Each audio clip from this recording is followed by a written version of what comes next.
his woman's phone. Does that make him a simp, or is that a civic duty to check on his girl?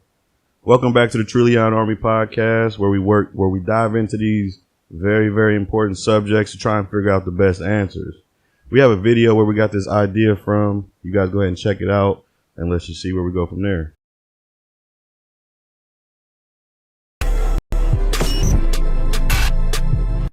Have y'all ever went through a girl's phone before? Boy, I did one time, not purposely though. I had to. She was getting arrested. So I had to call her mama. So she was like, she shouted out the code while I was putting her in handcuffs. Yeah. So I call her, mama, boy, your daughter fucked up. Woo-de-woo. I don't know what the fuck. You know what I'm saying? So you went through the phone. But now that I'm in this motherfucker, you know what I'm saying? I have a little check. I'm hitting her mama with, goddamn, you know, whatever the bond is. I got your hair. I don't know what the hell, you know what I'm saying? Yeah. Man, I went through that motherfucker. Shit, man. Well, your heart dropped. And that heart dropped. But I ain't gonna count, boy. I'm telling you what killed me, though. What? Nigga had that dick beside the toothpaste bottle, boy. Nigga had that king. Nigga had that king size crest, bro. The king size crest. Family, like for everybody. That motherfucker said, next time I'm gonna get it all the way hard for you, baby. So what the fuck? This nigga got this goddamn mic stand in that bitch. Hey, my shit crumble hard. And she said about the hard eyes and shit, boy. Oh, damn. That's hell no. Wanna hurt my feelings, I'm talking boy. about the nigga had that family pack, bro. I'm talking about, hey, double box.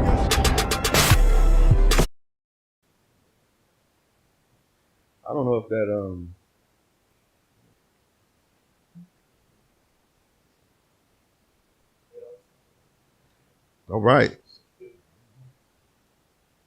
All right now. So with that clip there, basically, when it comes to going in your girl's phone, you know what I'm saying, and checking on things, what say you, fellas? I'm gonna go start with you, Coach D. How you feel about that? I'm not doing that, man. I'm just not. Yeah. If I heard what he just said about what he found in the phone, man, that is not an image. First of all, I want to see, right? You know, and then to see it in my woman's phone, that's just gonna blow my psyche clean out off the out the water, man. So it's a hard no for me, man. Or no, not unless it's an extreme situation and it's absolutely warranted. Okay. Other than that, I try my best to stay back. I feel that. So if it's not extreme, you ain't messing with it. So if it's a regular Tuesday, you probably ain't going through it. If she runs to the store and leave that phone on the table, I'm leaving that phone on the table. Right. It's a trust thing. Right. Okay, Will, what say you? I agree. No, I'm not going through her phone. You know what they say? You're going to look for trouble, you're going to find it. You're going to find it. And it doesn't have to be to the extreme, you know, finding naked pictures and anything she cheating and all that. You might find something where she replies to a compliment. You know, they might say, hey, you look beautiful today. And she says, thank you with a smiley face. Yeah. What's the smiley face? Right. You know what I mean? So, like, you're going to find something that you don't like. It's best just to leave it be. And if you trust somebody, you don't have no reason to go through it. Yeah, I feel it. What about you? Real estate Steve, how you feel? I would say it depends on the intent. Yeah. So if you got a gut feeling and you're willing to do something if you find something, why not? I mean, if you're going through it for a reason, right? Reason being, I suspect.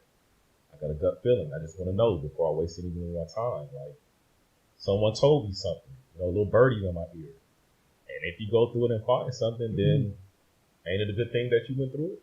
You know what I mean? And you're willing to do something about it. But if you're not willing to do nothing about it, I guess don't go through it. But if you are, is there a time frame attached? Because I mean, I like. Oh, that's a good question. You know, I like what you're saying, but also like in that, is there a time frame attached in that? Wait, as far as the time frame, do you mean as far as the messages that you find, or the time frame as far as when you go into the phone? No, so meaning like how long y'all been together? Like, if it's like early on. Because I got a different answer for early on. I ain't gonna lie to you. Yeah. I'm so keep maybe I got a different answer for you. Okay. Maybe not so early on because, I mean, if you're not established, you don't know what it is. But that's different for everybody. So as soon as you get to the point to where you feel as an individual, you got time invested and you with her, then that's a personal choice. how you handle it from there. Whether you find something that was a while back or it was 2 weeks ago, whatever you find is up to you how you want to handle it. Now, if it's just like maybe she replied to somebody off something, I don't know, that's up to you whether you make a big deal. But like old boy said, if you see dick pics or something went down, then that's on you how to handle it from there. Especially if you out doing shit, you keep that in consideration. Right? So it's up to the individual person how they want to handle it. But to me, look at it, but just be prepared to do something about it if you find what you're looking for. Yeah, for sure. See, like me personally, I feel like I don't necessarily know how I'm gonna react in any situation. So situations like going through phones and stuff like that, I know I'm gonna find something that's gonna piss me off. So I try to avoid situations like that because I don't want to go to jail. I just don't want to go to jail. So I kind of pattern my life that way. I just do things to make sure I don't end up in jail. Like I just can't do it. You know what I mean? So, but with that though, like how do y'all feel about giving your girl or your spouse maybe your password to your phone? Whether they look in it or not, they know how to get in it whenever they want. How you feel about that?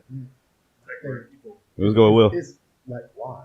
Okay. That's the question I got. Like, why do you need to go through my phone? If you don't trust me, you don't need to be in whatever we do. If you need to have passwords and all of that stuff, like, why do you have to have access to my phone? Right. I might not be hiding anything from you as far as me. I'm doing anything. Mm-hmm. It's personal conversations I have with my friends, things going on. They don't want you to know about stuff. What I talk about with Steve, my girl too. Okay. It's not, you know what I'm saying? So if she can just go through my phone all willy-nilly, if she needs that much access to me, she don't trust me to begin with. So like, why are we here? We got a whole nother. Before we even get into that, why? That's the question. Right. Like, why do you need that? Okay. I didn't think about that. As far as talking about like or other things that might be in your phone, like certain pages we follow, certain things in the messenger, pages like, you follow, ads, shaking videos, like you know what I mean? Like I ain't think about that, so it just depends. Wait, Coach D, you got anything to weigh in on that before we come in with Chris, the caller? But I know before our caller tap in, even just listening to you all's response, it does kind of spark another thought. And my thing is, okay, you want to look through my phone, but make sure you have that same energy for every other part of my life. Because if it's just solely this phone, then like you said, it's trust issues in there. Yeah. And we don't need to be doing this. So here, okay, make sure you are tapping into other areas of my life, just like you're trying to tap into this phone. Mm-hmm. Because that's a direct indication of no trust. I completely agree. All right, my caller, Chris. We over here talking about going through our hey, what's up, partner? Going through our girl's phone, man. How you feel about that topic? We got 30 seconds. Go ahead and run that. Don't run through bitches' phones. Leave bitches alone. Hey. I'm gonna give you a little bit more than 30 because I like the way you started that. I'm gonna give you a little bit more than 30. Go ahead. I can call them bitches because I'm gay. It's okay. No. What's up, Chris Brown? Girls would use me to cheat. Just like, Chris, I'm with you, and they'll go, fuck other niggas and stuff. But no, women are smarter than men. They know how to cheat better. They definitely know how to cheat better. Ooh, that's old school revival center. Chris Brown. I can tell their secrets, so they gonna cuss me out later, but they cheat better than y'all do. Nah, we need them secrets, big dog. Yeah, come on, Chris. Hey, you owe down. Need them secrets, big dog. Come on, man. You done called in now. No, I just got finished watching your transgender video. That's what I was watching before I came on. That's what I was trying to catch up on there. About fighting the transgenders, fighting in basketball games and shit and all that other fun stuff. But for sure. With women, when women cheat, they're more sneaky. They'll cheat with coworkers and shit like that. They'll come home on time and everything else. Y'all won't even be paying attention to stuff like that. Like, But what do y'all think about going through women's phones? Y'all enjoy it? That's like some. That's some definitely, weird shit. I think we came to a census that we don't enjoy it as a unit. You know what I mean? Going through a girl's phone can be very dangerous, and vice versa. It can be dangerous, on the adverse side. So it's kind of one of them situations where it's like, we try not to bring up something that would cause a even deeper rift in the relationship. Trust is something that we want to start our relationships with. So, how you feel about that? It's important to have trust. It's important to, be in healthy relationships and shit. I think women be wanting more, like, y'all be chasing the hoes that want money and, like, shit like that. Y'all don't chase the plain bitches no more. Like, Chris. they want to stay home and stuff. Like, Hey man, stop saying the B word. I want you to stand on business. No, don't say hoes. Just say ladies, man. I'm sorry. Gosh, I don't even call them that in front of them. But Just say unstable creatures. Something. I'm sorry.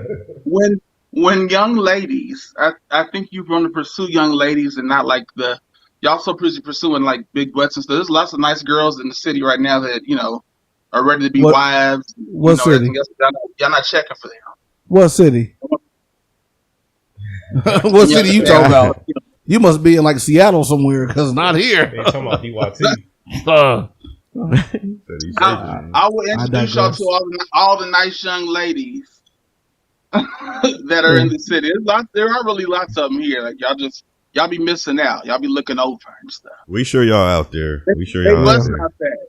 They ain't got. They busting out that. They got small regular butts.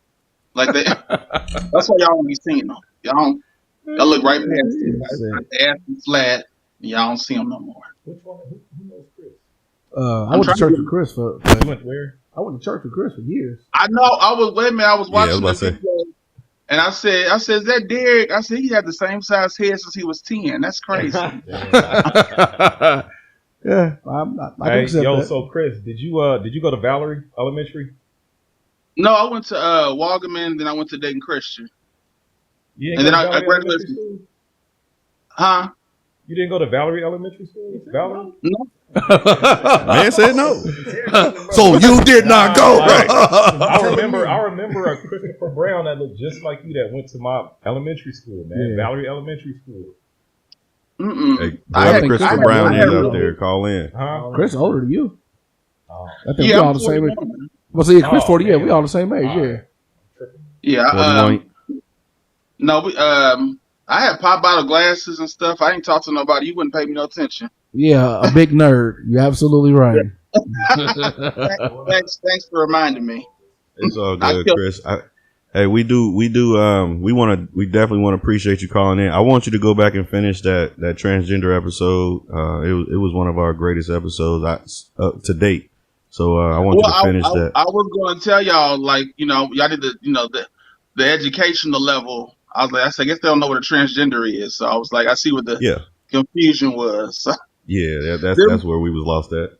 Yeah, y'all was like, I kept saying niggas with a wig on. I said, no, it's just. If they transition later on, like after they hit puberty, that's when you start getting like these big masculine women looking people. But if they transition younger, that's where they kind of transition younger, so they kind of hit it early. I don't think children should transition. That's just weird. So, but that's my opinion. But thank y'all for having me on. My comedy show is tonight at the Poets Society downtown on West 3rd Street. Come see me. What time? It's at 7:00. It's being hosted by Dick Dickerson. Okay. All right. Good seeing you. That's man. I don't know why, but. Okay. Well, we appreciate that. If everybody out there listening, for a minute, y'all enjoy the rest of y'all. And invite me on for some more, like some more topics. I'm gonna go ahead and finish this wine up. Y'all have a good day. All right, now. You too, brother. Appreciate you, and you enjoy that wine. All right. All right, so as far as the, what I'm saying, as far as going through phones, I think we kind of agree on that for the most part. Now, when it comes to simping, when it comes to simping, that's broad. I mean, does anybody have an example of simping for those that don't know what simping would qualify as? Okay. Let me see. I would say when you just doing the most. That's required. Depends on who you dealing with, but like for your basic average, you talking to her, man, just early on you're doing the most because that has to be earned. If you like on fly her out or spin or buy or something, but if you're doing that from jump and your whole objective is to get them draws, but you taking her shopping and you paying her bill, man, that's simple. Like, you doing too much too soon. I'm not saying that that's not deserving, but that's simple, man. Especially if you ain't got it. That's extra. They say it ain't tricking if you got it. Well, come on, man. If you just an average person and you doing all that just to get the draws early, that's simple. You don't have to do all that, man, because I guarantee the next dude she messes with won't. She, you know what I'm saying? She'll break the rules for who she wants. But for you doing all this, that's simple, bro. You ain't gotta go to the fast-star restaurant. You ain't gotta take her out of town. You ain't gotta borrow shoes and all that. Like, bro, what is you doing? Just chill, dog. Just get to know her. Simply, to me. I say, what I think simply is yes, Mm. man. Yes, man. You say yes to everything that girl say. You want to run you over. You know what I mean? Like, it's kind of similar to what Steve was saying. You take it everywhere. These things real early. But then even later on, you don't have a voice. You kind of let her wear the pants in the relationship. To me, it's simple. You know what I mean? You don't have your own voice, your own mind. You should be able to speak. What you want to speak, and not be afraid of what you're going to say. Walking on eggshells in front of your own woman, that's a simp. Okay. Coach D, you got anything to weigh in on the simp? Just a sucker, old fashioned sucker, man. who sits down when he pees. The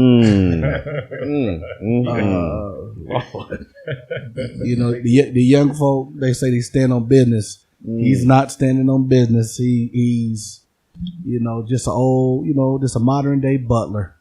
Yes, dear. No, dear. How else can I help you, dear? It's the difference in, making sure that your lady friend, girlfriend, wife, whoever your partner is comfortable and, but I'm sorry. It's a fine line. And it's just a line that, real alpha men are not willing to cross. Old fashioned sucker, man. Old fashioned sucker. I would say from the videos that I've seen on social media, dude go out to the restaurant and the bill come and she with her girls. Now they talking about we expected to pay for you and your girls. Man, if you falling for that okie doke, that's simple. I'm not paying for you. And I took you out. I didn't say anything about your homegirls or nothing like that. Like, hey, it's your birthday or I'm taking you out. I'm not paying for your girls, or if you got kids at home, I'm not ordering some stuff for your kids, man. Look, I'm getting to know you and taking you out. All that extra stuff, to me, that's simple. But I think I put pressure to make that the norm. Like, nah, you supposed to pay for my girl. No, I'm not. No, I invited you out. No, I'm not. You about to get left. I tell you to bring them. So I saw an example of simping that really sent me off. And the guy said, yeah, my girlfriend has best friends that are male, but they're just best friends. They hang out and just chill. Like, oh yeah, bro. You know what I mean? Like, unpack that though. That is a common thing. It is a common thing. Well, not in my world, not in my household. Yeah, but I'm just saying. I'm sure it's common out there. You know what I mean? You hear that? Yeah, but like I think that's like King Simp right there. Like, you know what I mean? Like, I'm sure you have friends before we got together. Best friends, good friends, all that good stuff. Mm-hmm. But I'm here now. You know what I'm saying? Right. I'm your friend. I'm your best. Now you can have friends. For sure, you can have friends. You can even have male friends. Mm-hmm. But when it comes to male friends, they can't be in the best friend category. And they can't be alone with you category. Right. You know what I mean? It don't work that way. Boundaries is what you're saying. Boundaries. I think now they're pushing it to where if you view it that way, then you insecure. You controlling. Hey, bro, I'm insecurity. Then I'm controlling. Call it what you want. I agree. Like, male best, because we know how the male mind works. Mm-hmm. And I would never trust another dude. I would have to trust you, if you my girl, to be around this friend you call a friend. Right. But if you giving him that label, even if he was around before me, I don't trust no dude, period. He's in the friend zone. Like, he ain't gay. So he got one of these. You know what I mean? So you can't put that past anybody. But I'm with you. Like, I don't even want to get into that. Like, if she got a whole bunch of dude friends, you ain't for me. Like, simple as that. I just keep it pushing. But I think the trust piece, like you said, with that, if that truly is the case, and I'm talking about like literally like zero cross the line, like she like, hey, no, for real, baby, this nigga's ugly. Like, I don't, like, we literally been rocking since the sandbox on through our families, our big brothers, and we all just been rocking and they tight like that. Yeah. If there's that trust, then yeah, I'm okay with it. But it's a lot of parameters.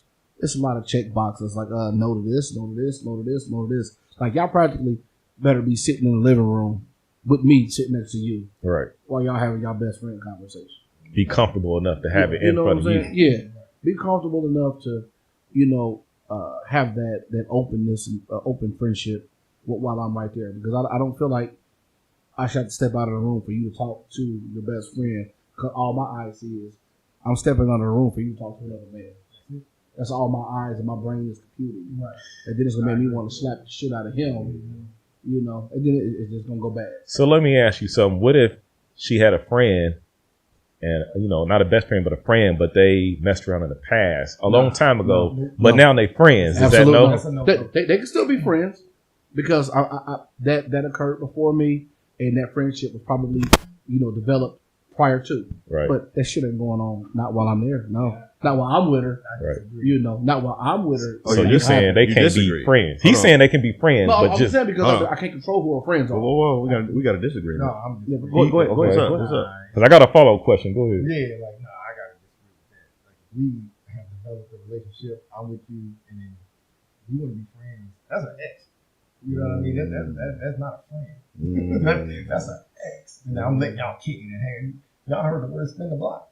It happens, don't it? A lot. You know what I mean? So you're not gonna do that on my watch. Nah. I'm not neighborhood watch. Nah. You're not spinning no blocks under me. It's not happening. Right? So okay, this is the follow-up. So drink away from that happening. So if your girl has a friend that you pretty sure, given a chance, he would smash like most dudes, stay in the friend zone, but given a chance, if you was drunk one night and said, hey, he'd be on it, but she puts him in that friend zone, if you allow that to happen, you think she would be comfortable with you putting a girl in the friend zone? Like if you was a friend with a girl, you could smash if you want, but you choose not to. Would she be okay with that? Because she knows female nature.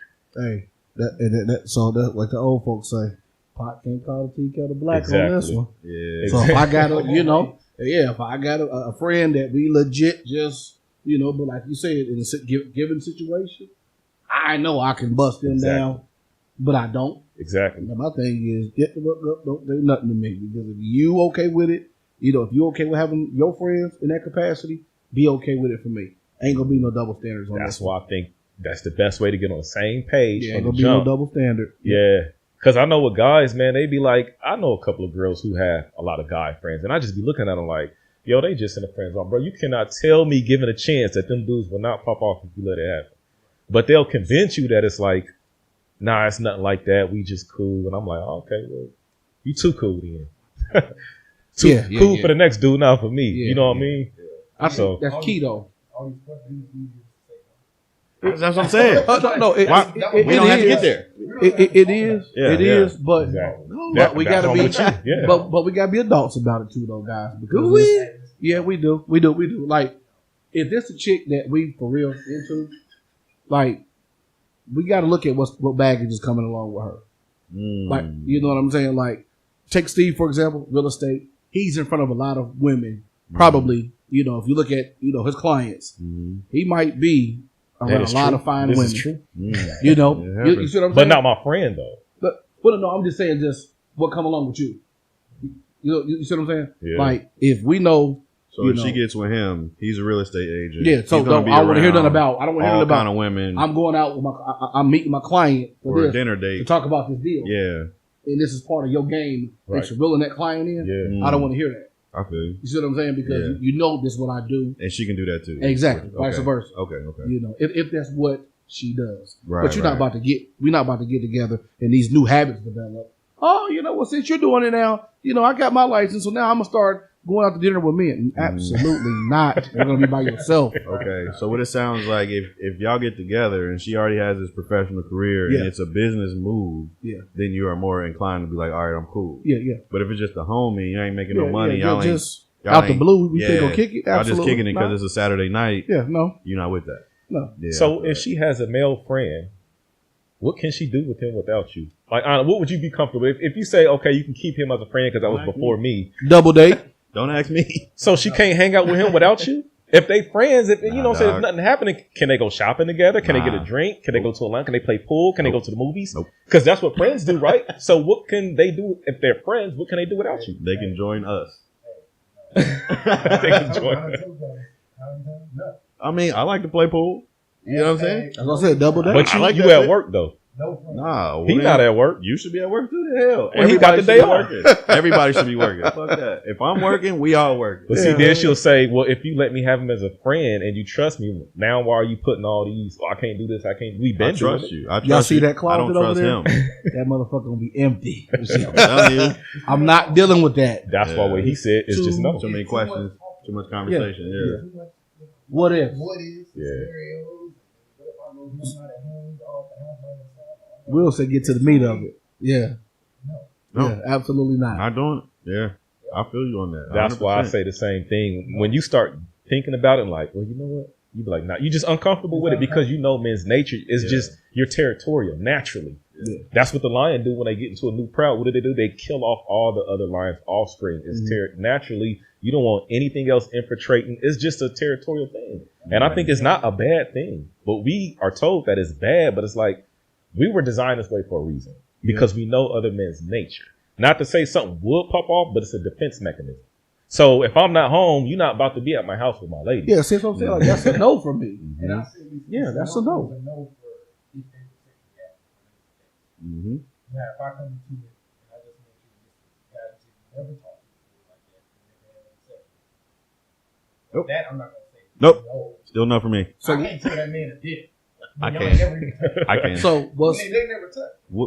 What do you need a new male friend for? It's not new. Where did you find this it's new not male? old. It's not You're saying it's an old male it's one friend, that she had before she got. I can't tell like and you know, like you feel it in your bones, like nah, everything Go cool. home, rock. Okay.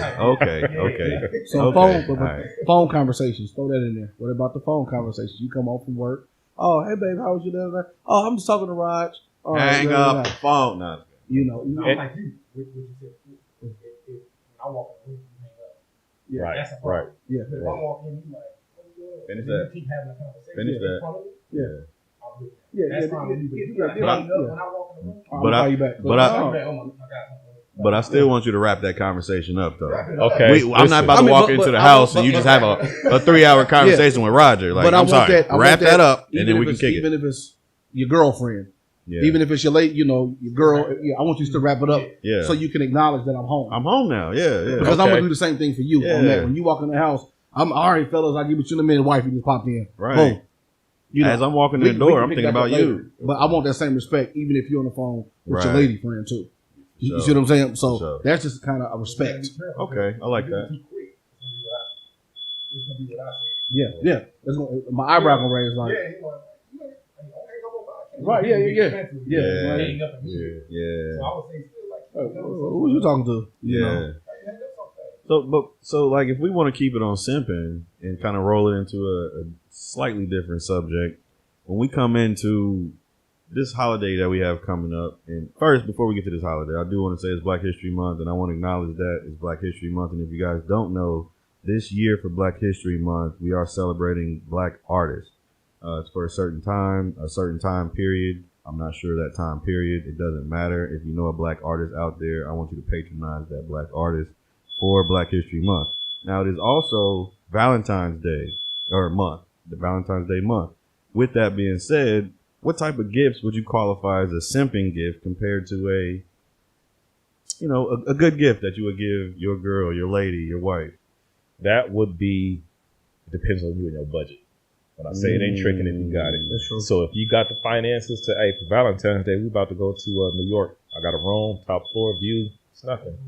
Pack your bags and get ready. That's cool. But if it's not in your budget, then that's simping. It just depends, man. And then how long you been rocking? Is this the first Valentine's? You see, that's why I say time is really Yeah. important, because if it's that first one, I might, get you an edible arrangement in a card, something like that. Take you out, have a nice dinner, and call it one. But if we got some time vested, like today, like I had a massage, facial plan for the wife, but the lady got sick, so that pissed me off. So I took her out to dinner. Brunch. I went to Pandora. That's what she wanted, and then I still ordered her this big stupid edible arrangement that she. I just heard her mention as edible arrangement. So I just picked one with all her favorite fruits in it. Yeah. And then, I was looking at this, the Mike Epps comedy show in Cincy. Yeah. Take her there. That's wifey, though. Yeah. But the average female, Yeah, depending on where we are time wise. So you're not getting the Mike Epps tickets for the average female. I'm not. It's a no for me. Call Roger. Yeah. So you saying it's budget? Yeah, it is, because if you can get tickets, or if that's not extreme to you, then that's just you. So for Valentine's, even if I just met her, you know what I mean, I've been talking to her for like 2 months. Valentine's Day roll around and I want to do something. Man, if I'm the type that be like, yo, I'm about to go to Miami. Want to go? I can do that though. Yeah. You know what I mean? It just depends. That's up to me personally. Right. Do I need to? No. It's in the budget. Yeah, I don't need to, but if I want to, could be a little simple. Yeah, but you also setting the stage. But because I'm gonna say this. I'm gonna say this. I am simping. I mean, if you trick, how far are you? I mean, you can't just come to me to Miami. I'm sorry. What is anybody? What is she cold? It ain't about. It's how far. It's how far we are in. Yes. So like, I'm gonna give you an example. I will say no. No, I'm gonna give you an example. example. Talking about Birkin bag. Yeah. Okay, go ahead. Okay. Like you said, I got it. Mm-hmm. You know, I can take it. I don't think that makes any sense because you can take it to Miami. Or if I want to get my girl just a dinner and some chocolate, that'll make me a simp either. So I don't really think there's like a simp gift. So that's kind of my opinion on it. I don't think there's really no such thing as a simp gift on Valentine's Day. So, all right, here's an example. I'm gonna give you an example. For Valentine's Day, one day you don't have a girl that you feel like you need to go out and get something for, but there's this one girl that you've been kind of like, let me see. I know she's single, but let me see. You know what I mean? So I'm gonna shoot her a message and let her know I got 4-seat tickets to the Pacers. Matter of fact, I got 4-seat tickets to the All-Star game. I'm taking you. Would you like to go with me? I never went out on a date with this girl. I've never spent time on the phone. I don't know her background. I don't know nothing about it. Okay. But I know I got these tickets, and I know she's bad. All right. I'm shooting her that message like, let's ride. Is that simping, or is that? I mean, it's not simping. You a new fool. But I mean... That might be simping, man. But it's not. If you don't regularly do that, you just get a new food. Yeah, bro. If you don't regularly get why? That's simping, man. If you got it, right. What if you don't usually do stuff like that? You just happen to get these tickets. So it goes back to budget then. So if you got it, it don't matter who you. I feel like you. That's why I say new food. If I know I don't got it, and I paid all this money for 4 seats, that's simping, bro. That's simping. You a new food. So you got the 4 seats off of winning a radio phone call. Yeah, and I take you this got girl. 4 I have seats, no clue who this girl is, and she, you know, you ain't got it, but she don't know you ain't got it. So you didn't buy the 4 seats. Smart. You won the 4 seats. Yeah, she don't got to know that. And you pull her down to it. That's using that to your advantage. Using that to your advantage. Not simping at all. No, hell no. That's called strategy. That's a player move. Yeah, you a new fool if you go in your account and spend money on a chick that you don't know, that you don't have. Okay. You don't have that kind of money. Okay. Well, even if you win the tickets, let's say you win the tickets and you decide to take it, right? Mm-hmm. And what's your expectation at that point? I mean, because we talked about that in the chat. We talked about, like, let's say you fly out a chick. Mm-hmm. You know, I mean, I'm applying pressure. But I'm saying that you spent money to fly that girl out. You didn't win flight tickets. You spent money on that. That game, I don't care. I ain't losing. I get a bad chick and I got free courtside tickets. It's a win-win for me. Because if I'm going to be courtside, I would want to be with a bad chick. You know what I'm saying? Or one of my best friends or something like that. You know what I'm saying? I want to kick it. But since we talking about females, man, okay, so let's say this. Is this bad chick you tried to get at before, but she didn't move until you put out money? Like she think you put out, because to me, that's, I'm just saying, if her perception is, let's say you try to do something simple, and she kind of threw it to the side. Right. But now you got something great. Let's say fly her out, or you want to take her to whatever, however you got it. Let's just assume you didn't have to come out of pocket, but she gave you energy once you put out more money to her perception. What's going to be your expectation? Because to me, I think it's simping if you got to put out that to try to get that energy. I would say that's simping. If she's already turned you down, and then you up the ante on the price and all that stuff, and we're gonna do something more extravagant. Now she says yes, you simping if you do that. Yeah. But if you choose to take her out and you're picking her on your own, that's the first time, you know, hey, It's Valentine's Day. We're gonna go to this courtside game. Get a hotel room, this and that. That's not simple to me. So if women are hypergamous and she just don't mess with dudes who do that, she like ballers. Is that like you had to up your game to get at her? So that means a lot of dudes can't get at her, which is a good thing because your basic average dude who just like, hey, let me do, they not getting at her, which means if you really like her, you don't have to compete with the average person, but you're going to have to keep that up though. Because now you're putting that out there. Right. I would say it kind of is simping because that's simping all day. What you just described, go ahead. Well, that's just her taste, though. You know what I mean? Like you're out of your league. That's not simping. Yeah, you're out of your league. That's what I'm saying. Because if her bar is here and you trying to meet her, by she mess with is guys of this caliber. That's her league. You out your league. Out your league. Yeah, you out your league. Now we're talking on. This is what I was thinking. That is simping. It's simping when you're punching up. You feel me? So like when you going for somebody that you know she's out of your price league, she makes more money than you, she's more educated than you, she's got this and she got house cars, blah blah blah blah. She's up there, and then you're punching up. So you're saying, I won these tickets. I'm gonna holler at you off of winning these tickets, thinking it's gonna work for you. Now that's when I say it's in the field of simping. Because it's not sustainable. It's not sustainable. You can't keep it After up. After that game is over, what you going to do Exactly. There's what, 72, 82 games in a season. You're like, when we going back? When we going back, if you ain't foreseen all 82. You would know. That's why I said if you can't afford it. Yeah. That's simple to me. You trying to go over your budget. Like what Steve said. Man, you can't, it's a budget thing, man. If I got it, you can't call me a simple. For sure. Yeah. But to the average person, though, you know what I mean? Doing that, and you only known it for a month or two, it's simple. It's too much. Like if you don't normally fly out and all that, now you doing this, that's simple. You don't have to do all that because the next dude don't. I guarantee he'll get what you trying to get, and he had to do none of that. You sitting here doing all this goofy stuff, and you may or may not get it. And you at dinner with her, and her phone like this, turned down. And you at dinner, and every post you post, you ain't nowhere in the picture, dog. But you should also know. All right. But you should also know your role too. You know, because if you out and you know you're not her main squeeze, and she done told you that, then at this point you swimming in shark infested water. Right. Yeah. You know, so either you gonna, hey, enjoy the moment, or hey, in the long run, you gonna look like the sucker that you are. Yeah. You know, so even in punching up, don't nobody want a female, you don't want the easiest female, but hell, if she bad and you see she got all this shit going on, I mean, wouldn't that kind of make her like an ideal woman to go after?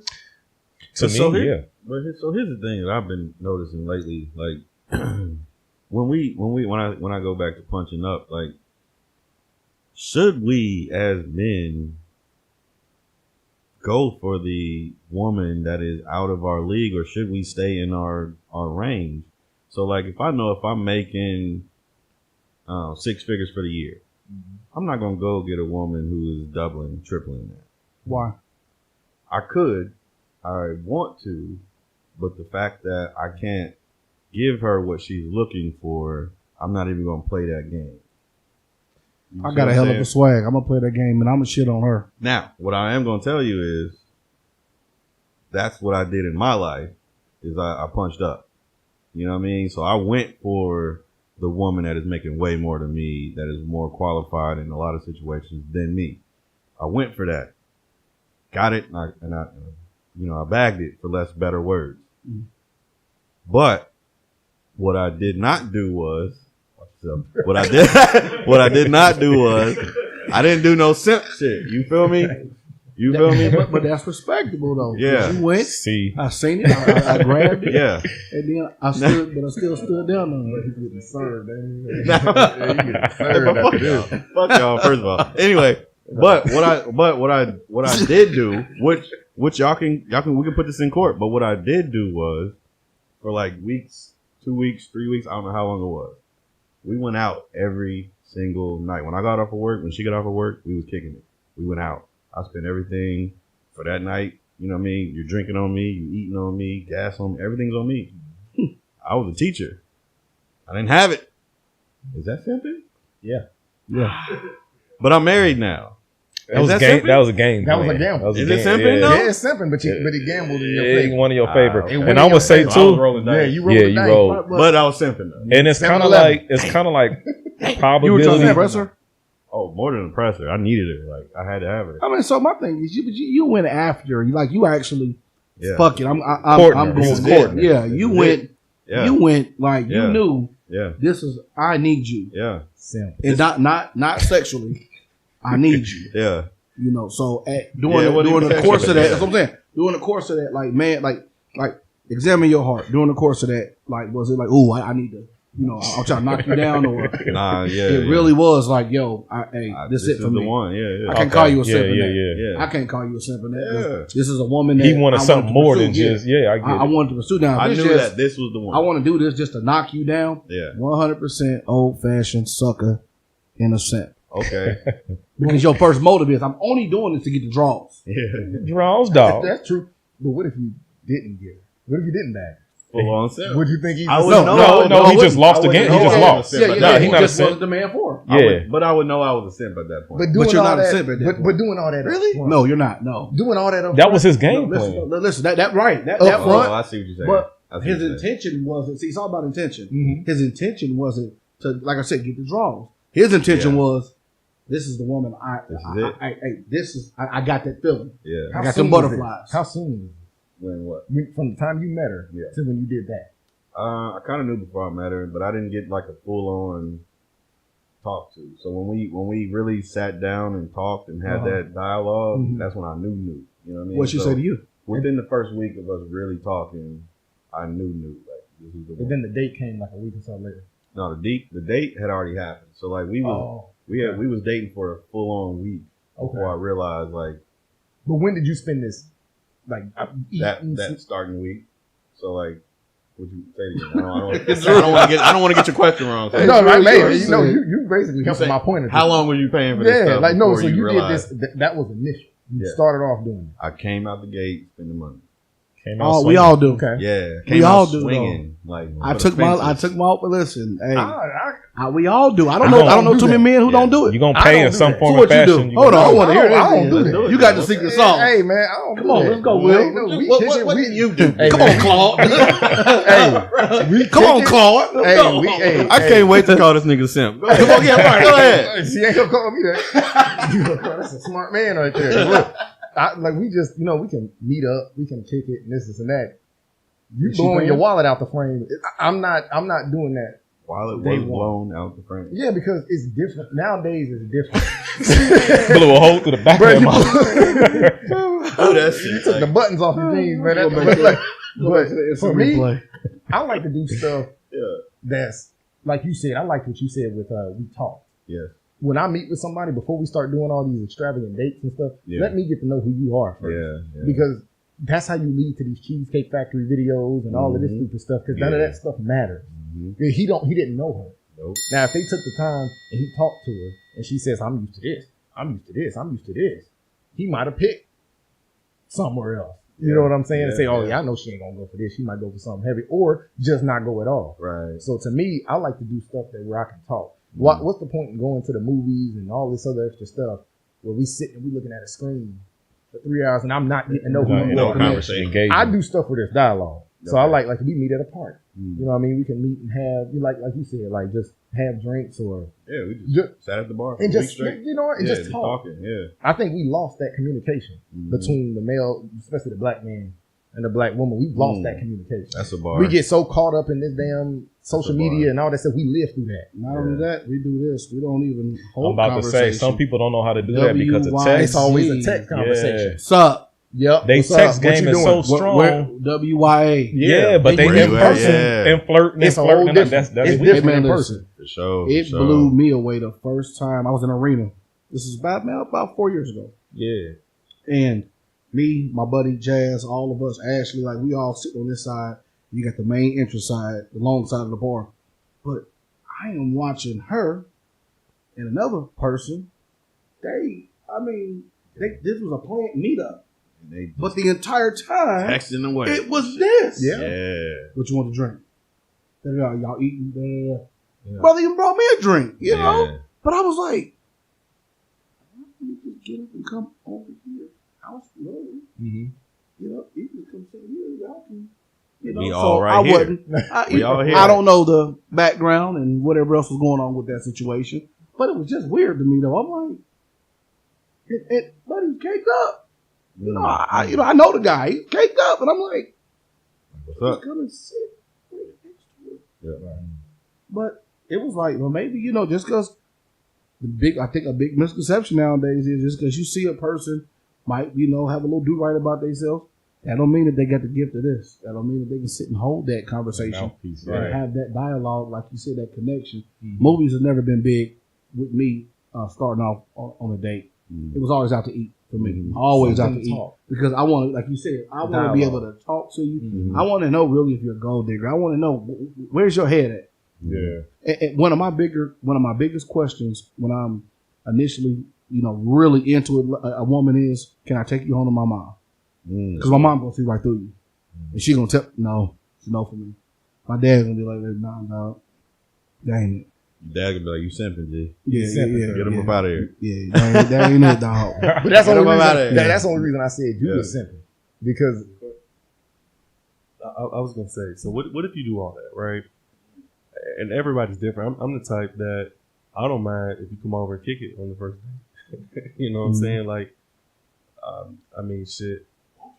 I want you to, because to me, we adults, so you know, if we get busy, I ain't gonna think you on some hoe shit. I don't think that. I feel like I'd rather fill you out, do all that, because if you got some trash coach, shit, I ain't about to be taking you out, spending money on you. It's gonna be a waste. But if you got that fire, shit, I may put a little bit more effort and start talking. Now, I'm not gonna have them deep conversations like, you know, full life, but if you got some work, I'm gonna take my time a little bit. Curveball. You know, if she has work though, you wanted to give it to you that easy, right? Curveball. I'm gonna throw a curveball. Let her, you know, respect. Go ahead. Hold up. All I'm saying is, man, we all adults, and my thing is, I'm the type when I talk to a female, I'm straight up with it.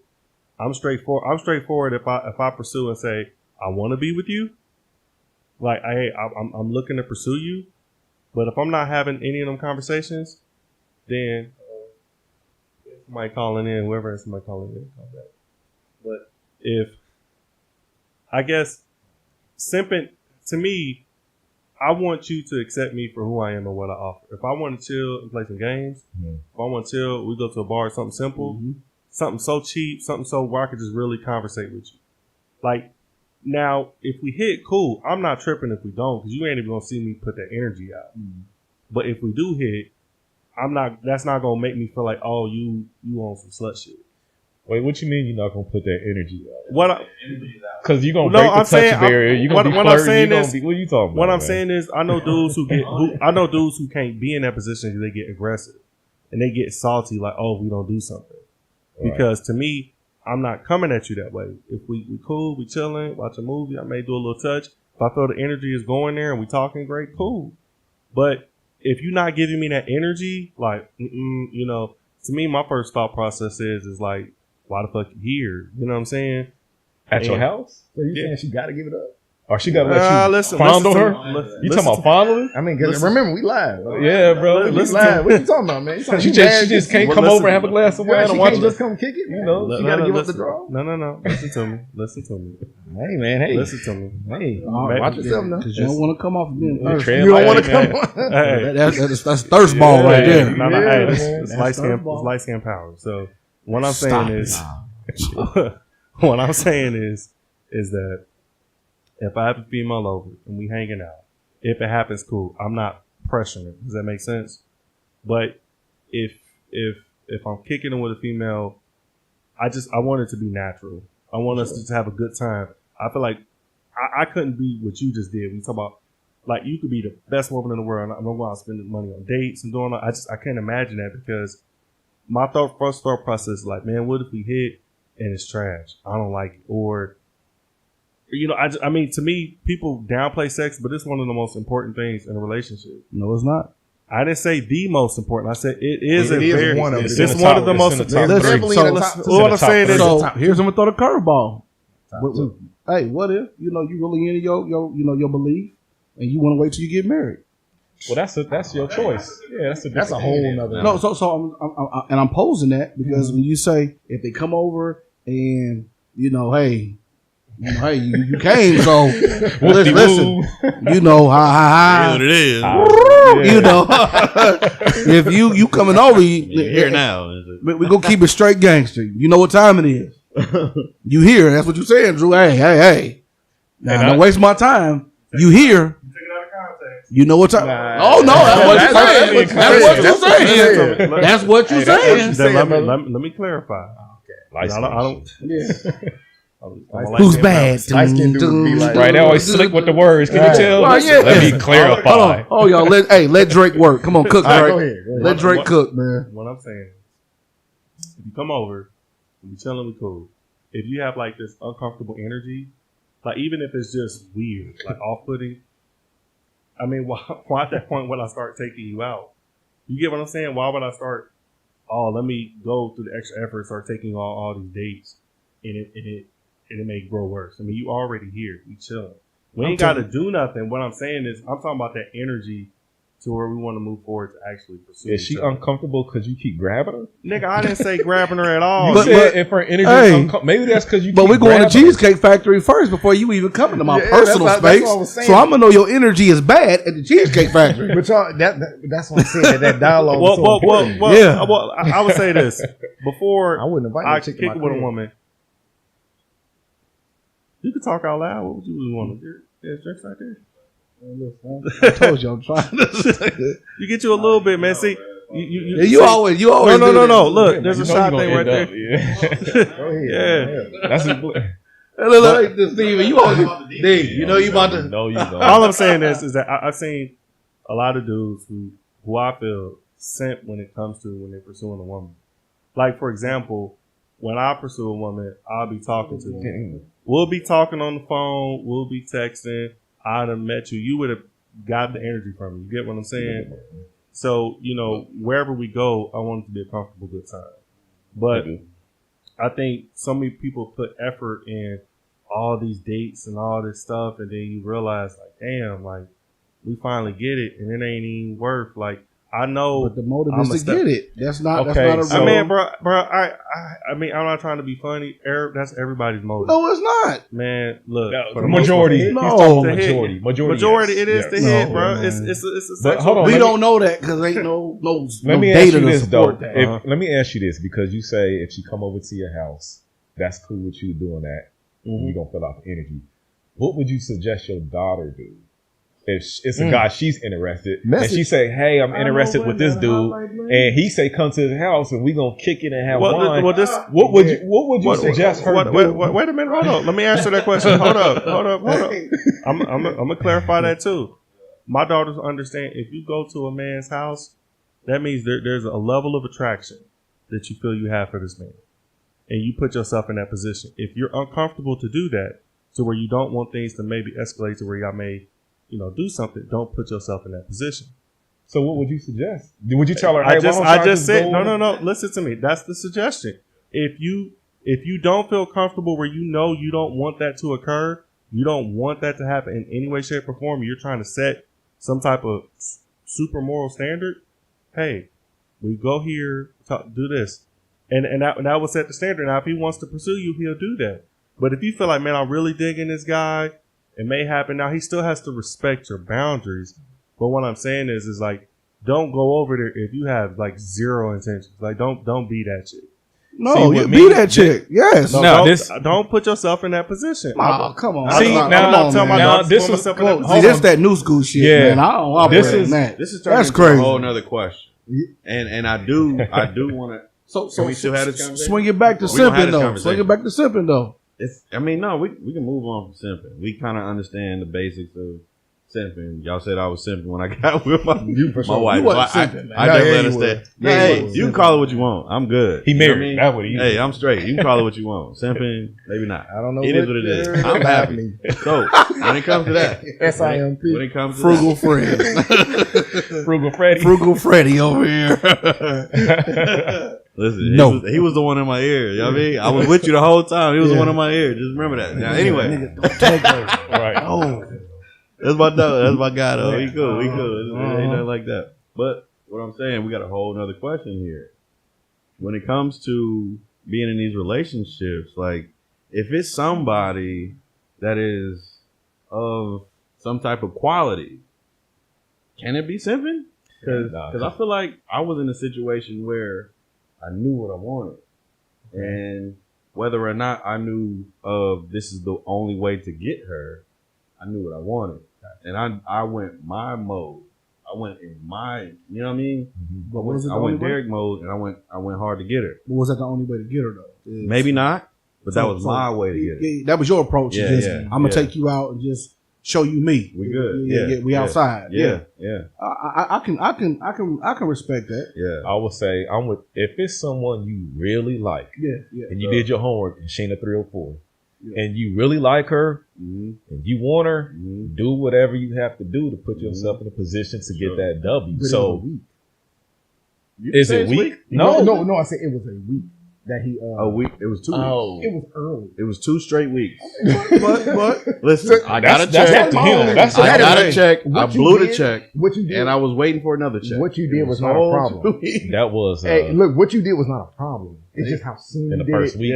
In the first week. That's the only reason I say but a he little bit married her, simpish. though. Okay. He gambled. say But usually simp. that doesn't work out. But But that doesn't matter. The usually don't outcome work doesn't out. matter. You can say simp. Now I'm you not doing upset this. about it. What was Yeah, her you should be energy? happy about that. Yeah, It I'm works in cool. your You can favor. say what you So want. I think this is a deciding factor as far as whether or not in the simp court of law, if you're gonna be guilty. Yeah. What was her energy towards you during this time? Was she into you? Was she feeling you? Did she express that she was feeling you? Hey, I knew it. No. Like I felt. What did What did she say? Put it like this. I've been in a lot of situations with women. Yeah. And when it came to her, I realized very early on the first date that if I can keep this same type of mode, energy going, yeah, we're good forever. So that's what I did. Now it was only 2 weeks, and we're married now, and she's probably like, "Fuck, you ain't been doing none of that." You know what I mean? It is what it is. But I'm just saying, like, in that moment, I knew this is what I wanted to do to court her. Yeah. And I knew it was working. So if it took 3 weeks, if it took a year, I would have did that. You was gonna get it I because would have did that. your heart was set on this I woman. knew it. But Yeah. what was her energy toward you? It was What still did she, great, What did though. she verbalize towards you? No verbalization towards me. I'm not saying I would have waited 3 years. Hey, I'm not saying I would have waited 3 years. I'm not saying I would have waited 3 years. All right, that's super simp level. Okay, but what I'm go ahead. That was. I got a question. Yeah, when you done, I'll let you finish. Oh, go ahead. This for anybody. Yeah.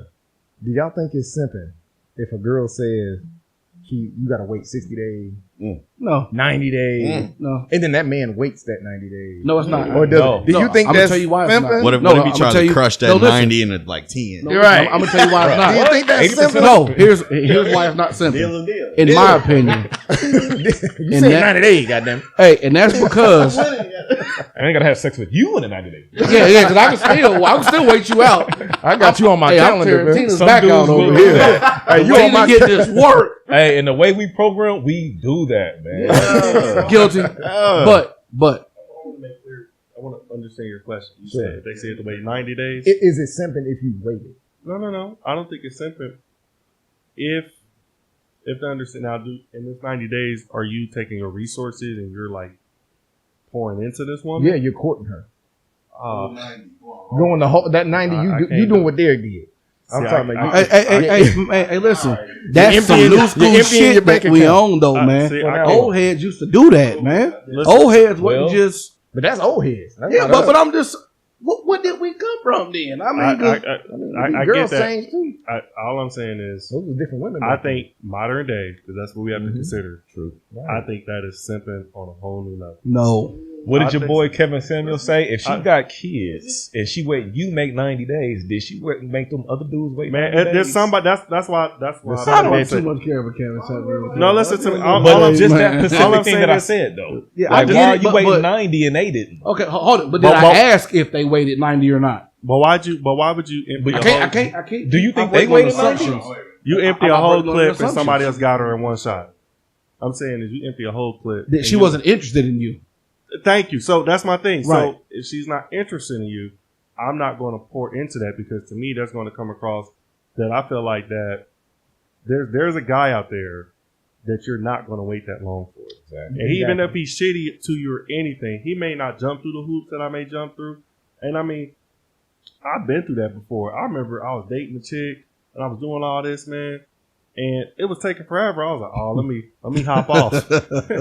Next you notice. It was a dark skinned dude, wasn't it? Yeah, it was. We up. Dark skin, we up. My highlight blade. We up. Big Tyrese cat. Tyrese looking brother. Come on, hold on, but me and you both know we used to work with a certified old fashioned sucker / simp. Yeah. But let me say this. So that too. So in the situation, I kept pursuing this person, and I put her on this mental pedestal. Mm-hmm. And then when I realized I knew my cutoff was like maybe a week or two, I'm like, all right, I'm pouring a little bit too much into it. Maybe she ain't feeling me. Maybe I'm coming on too strong. Then I come to find out, man, my brother ended up getting it right. So, and I was like, oh shit, y'all identical, ain't you? Yeah, we're twins. Yeah. So I started laughing when I found out. I was like, damn, I'm sitting there doing all this and he didn't do none of that. He did a Facebook post. So, and I started laughing. I said, you know what? And it was a good lesson for me. I said, you know what? Oh, I gotta know for you. So I said, so I said, hey, that's wild. Listen to me. Nice guys finish last. Right. If a woman's feeling you, she's going to feel you. She might want that aggression. She's going to feel your energy and all that. She might want that energy. Yeah, that's fair. So to me, it don't take 90 days. It don't take time. I think you both will feel it. And I always say we both adults. That's why I said I don't feel if a woman does give it up to you the first day, it makes her a hoe. And it doesn't make a woman. She a hoe. Yeah. If it makes a woman. First day, that means you ain't got no standards. First date? No. First day, she kicked first day. She give up the drum. I wouldn't say she's a hoe. I would say that like, but who else is a one night stand a hoe? Ain't that the first question that comes to your mind? One night stand. Well, go ahead. Drew. I'm gonna finish this. Go ahead, man. I'm just saying this. That to me doesn't make a woman a hoe. Because I got a buddy who, man, he got like a real great wife, and man, they've been married for 10 plus years. Love first night, and he said that. I mean, great person, like great relationship and all that. Mm-hmm. I know dudes who waited and was really, with a 304 while she's keeping you on hold. She's getting her back blown out by Tyrone. Mm-hmm. You sitting there bringing her flowers, doing all this extra stuff, and it's a dude sitting there like hitting her, texting her phone at 3 a.m. like come through. So who you rather be, the dude getting texted at 3 a.m. or you want to be that dude doing all extra stuff? If she's feeling you, y'all going to naturally move at the progression of the man, I believe. Because the man, you're going to dictate like, hey, if you're not on my page, then I need to keep it pushing. It just kind of depends where you are mentally, though, as a man. Like, if you in that headspace where, shit, I'm in these streets right now. Hell, you damn right. 3 in the morning, me. I'm tired. You coming to bitch? That's the best time. You got to go. Yeah. Man, what? All right, don't call 3 a.m. me. But if I'm in the headspace of, I'm really just trying to find a shorty to really just, rock with, keep it, make it solid, work toward a relationship, then you're not going to interest me knocking you off on the first day.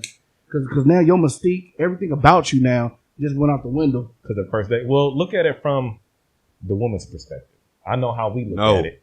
I'm saying, though, if she gives it up on the first date, sometimes you'll judge her, but look at it from hers. You a fly dude. I've never your crib judged. Fly, your car fly, your personality, your cologne, your physique fly. You putting it on. Can you blame her? She's human. Just off of. Yeah, and she's human. She's human too. And you fly as hell and you talking like, come on. But off of what you just said, though, can you blame her? Like, because if I pull up with everything I got, like, I'm pulling up with the swag, I'm pulling up with the whatever it may be. I got the homies for your girls, whatever it may be. If I pull up like that, why is it a problem? Well, that's up to the individual, I guess. But I just understand from the woman's perspective, if you coming and you that dude, everything's in order, and you presenting this fly swag, I don't blame her. We had tequila. Hey, I would want to do me. I don't blame her because you're different than a lot of people, and she's attracted to you. She's only human. So what you expect her not to do? Drinking. She that energy. Yeah. That's so that's the whole point. Like, it's the whole aura. Just keep it in the back of your head, though. Like, she did give it. I'm just saying, keep it in the back of your head. It doesn't mean for sure, but just know. I guess we'll just consider it that she gave it up to you the first night. Why does that matter? That really don't matter. So listen. If I go out and I say this one right here, I'm putting everything on her tonight. I'm putting I'm putting the tips on her. We going to the best restaurant. We going. You know what I'm saying? I put everything on her tonight. You ain't gonna judge her. Now she loosen up and just say, you know what? I'm with you. Let's go. Hey, listen. I'm not judging her. I'm not saying you are less of a person for giving it up to me. That's the whole point of the night. Hey. Right? Ain't that the whole? No, I mean, it's not the whole point. No, it's not the point of the night. Let me. Hold on. Wait. Just saying it. Wait. You said it right. You said it. Don't double back. Yeah, I got your back. You said the true feeling. Billie Jean is not my love. So let me just say, what I was trying to say was, as men, we want to have sex with women. We ain't gay, so yeah, we do. Okay, so I'm not saying the only reason we're doing these dates in this time is just to get it. But what I'm saying is, if I take you to Roof Chris, I'm not taking you to Roof Chris just so you can taste the steak. There's a lot of steak out there, and I know how to cook. Hey, y'all hard, steak boy. Right here. I know how to cook. So it's a great steak. You are taking her there to taste the steak right here in our kitchen. Yeah. But what I'm going to do is, pause. But what I'm going to do is, I'm going to take you to Roof Chris because I know what type of woman you are, and you want to be courted. You want to feel like somebody ain't really. That what we supposed to do? Yeah. They ain't gotta be real Chris. No. Court. I didn't say. I'm not saying we got to go to Roof Chris. Ain't we supposed to court them though? Well, they set that precedent. But if it ain't tricking, if you ain't, hey, courting costs money. I think one of the best not in this trick world. times of my life. I got that buyout from GM, boy. You was everywhere. I was in rooms and circles. I'm like, shit. Nigga, I know 10 years ago I would have been in here. Yeah, but I'm like this. I'm shaking tonight. Goddamn. Crystal, please. Hey, listen. I get it, man. When you got that dollar bill, man, it's not. It truly ain't tricking if you really got it. But I kind of see where Will going with. Yeah, nigga, you get that paycheck, and 1,000 of it done went to nightcaps at the movie theater. For sure, yeah. And you still ain't clapped them cheeks. You looking crazy. That's a simp, man. You are a simp. Now listen, when you say I gotta figure you out. When you say isn't that what we supposed to do? Court. I gotta figure Court out with the girl you trying to be with, but not the girl you trying to smash. There you go. That's the difference. You There court you go. with someone potentially you want to be with. How you know the difference? But you do got to go out. I'm gonna tell you, you got to go out and see what her head. I gotta get the dialogue. With Yeah, exactly. That dialogue is key. All right, because let me if ask you this: what questions would you ask to try and figure out if she's the right one or not? I'll tell you, for me, make sure you hit that subscribe button if you like our conversation. If you ain't, because we are locked in simping 2024. All right, fellas. Now, what was he saying? So if I'm looking at her Facebook, dog, and I'm seeing provocative pictures, this and that, I know she be at the clubs and all that, but she got a body, and I want to talk to her. I'm not about to court you. Your Facebook told me everything I need to know about you. I disagree. I disagree with that. No. For me, like, okay, so listen. So it's a lot of women in bodybuilding now. I mean, we're working out. You're supposed to judge. You have to judge. Yes. On Facebook. Man. Listen, if I'm on, because the girl that I want to be with, I don't want her to constantly have provocative photos on Facebook. What if she into working out?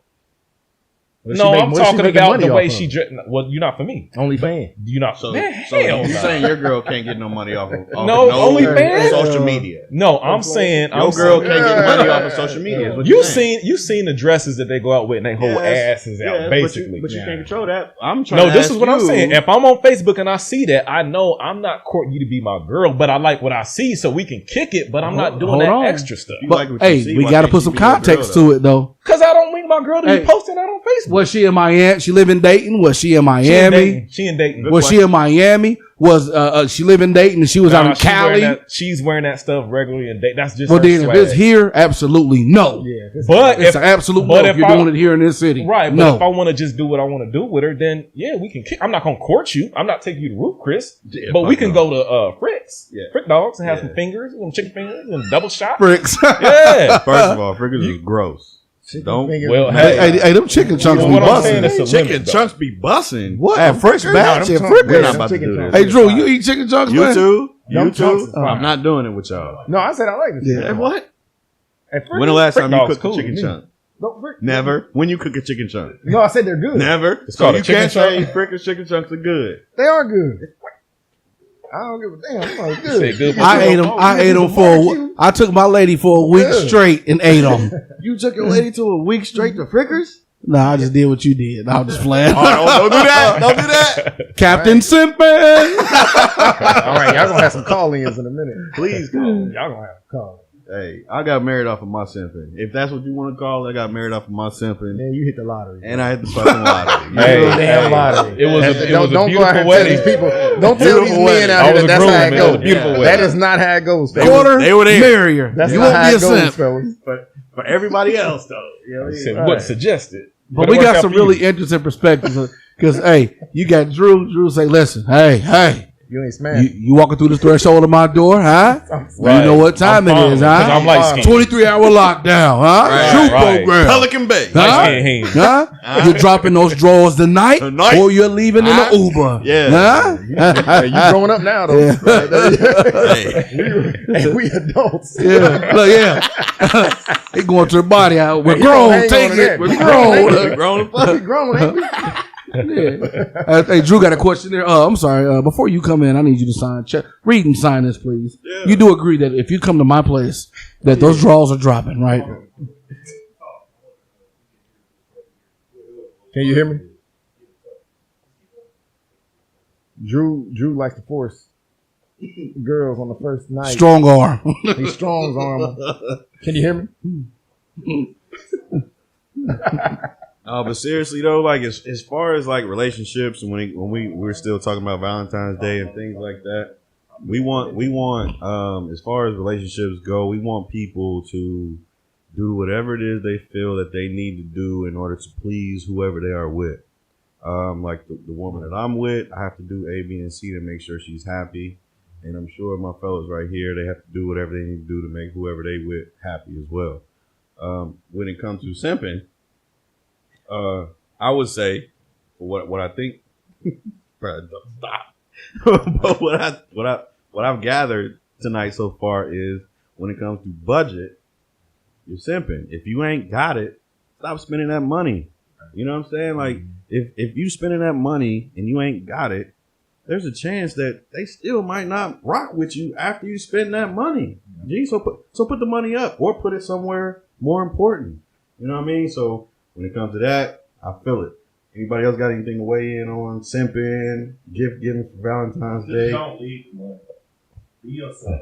If you lead with money, solid. If you lead with money, then I think that's the biggest simp thing. I have a buddy. I ain't gonna say who he is, but he just recently started making a little money, a little bit more than usual. He came from maybe a little small income too, semi decent for a single man.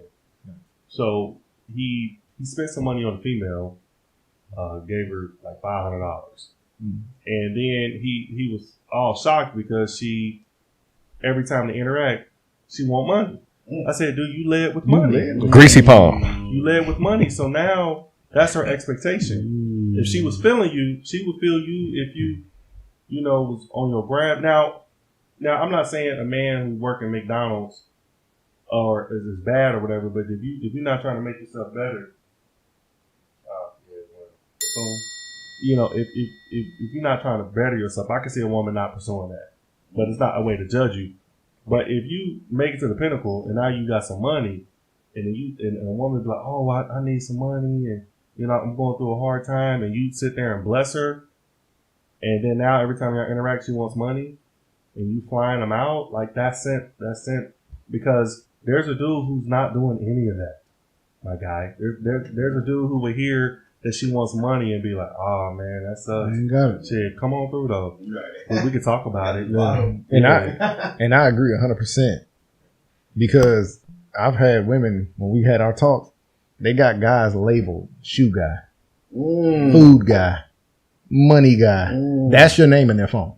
So that's the problem when you leave with money, depending on what you spent money on or this and that, bills guy. You know what I mean? You're not, you know, there's a guy that's not doing any of that stuff. So that's why I say communication is key. When y'all first start dating and going out, just go somewhere where y'all can have dialogue, where y'all can talk back and forth, figure each other out. I date later. You know what I mean? So like, I don't date at first. I date later once I feel like I actually like you for real. So I won't feel bad for taking you to like Ruth Chris or Jeff Ruby or anywhere like that. I won't feel bad because I actually like you. But I'm not going to start off with that, you know, not having no kind of the communication, no conversation. So communication, that's how I wrap it up. I like that. Anybody else got anything to wrap it up with? I do too. So listen, I agree. You don't leave with money, but I will also say it's simping if you get off your purpose. So if a woman gets you off your purpose or you allow her to, when I say that is, you're spending a lot of time. Every time she calls, you want to hang out. That's getting you away from your purpose. So if you know what your goal is and what you're trying to pursue, hey, I want to do this. I'm dedicated to it. But then you get sidetracked because now you want to spend time with her. Even if it's not costing money, it's costing you time. Yeah. So as young men, we need to be on our purpose as men in general. And I think they find that attractive. So when you get off your purpose because you simping, even if it's just, like I said, it ain't got to be spending money, but it's getting you sidetracked. That's simping to me. Your purpose should come before anything, honestly. So I value that. How do you feel, Coach D? Just don't be an old-fashioned sucker. And my guys, they summed it up. Fellas, don't lead in with money. Is that a caller we got? All right. We got a caller? What's the caller's name? Twin, weigh in. He about to be toxic. He about to be toxic. He about to go crazy. He keep his foot on the neck. Twin, what's good, Dre? Dre Ski. Toxic. Let's hear what you got. Hey, what's going on? All right, can y'all hear me?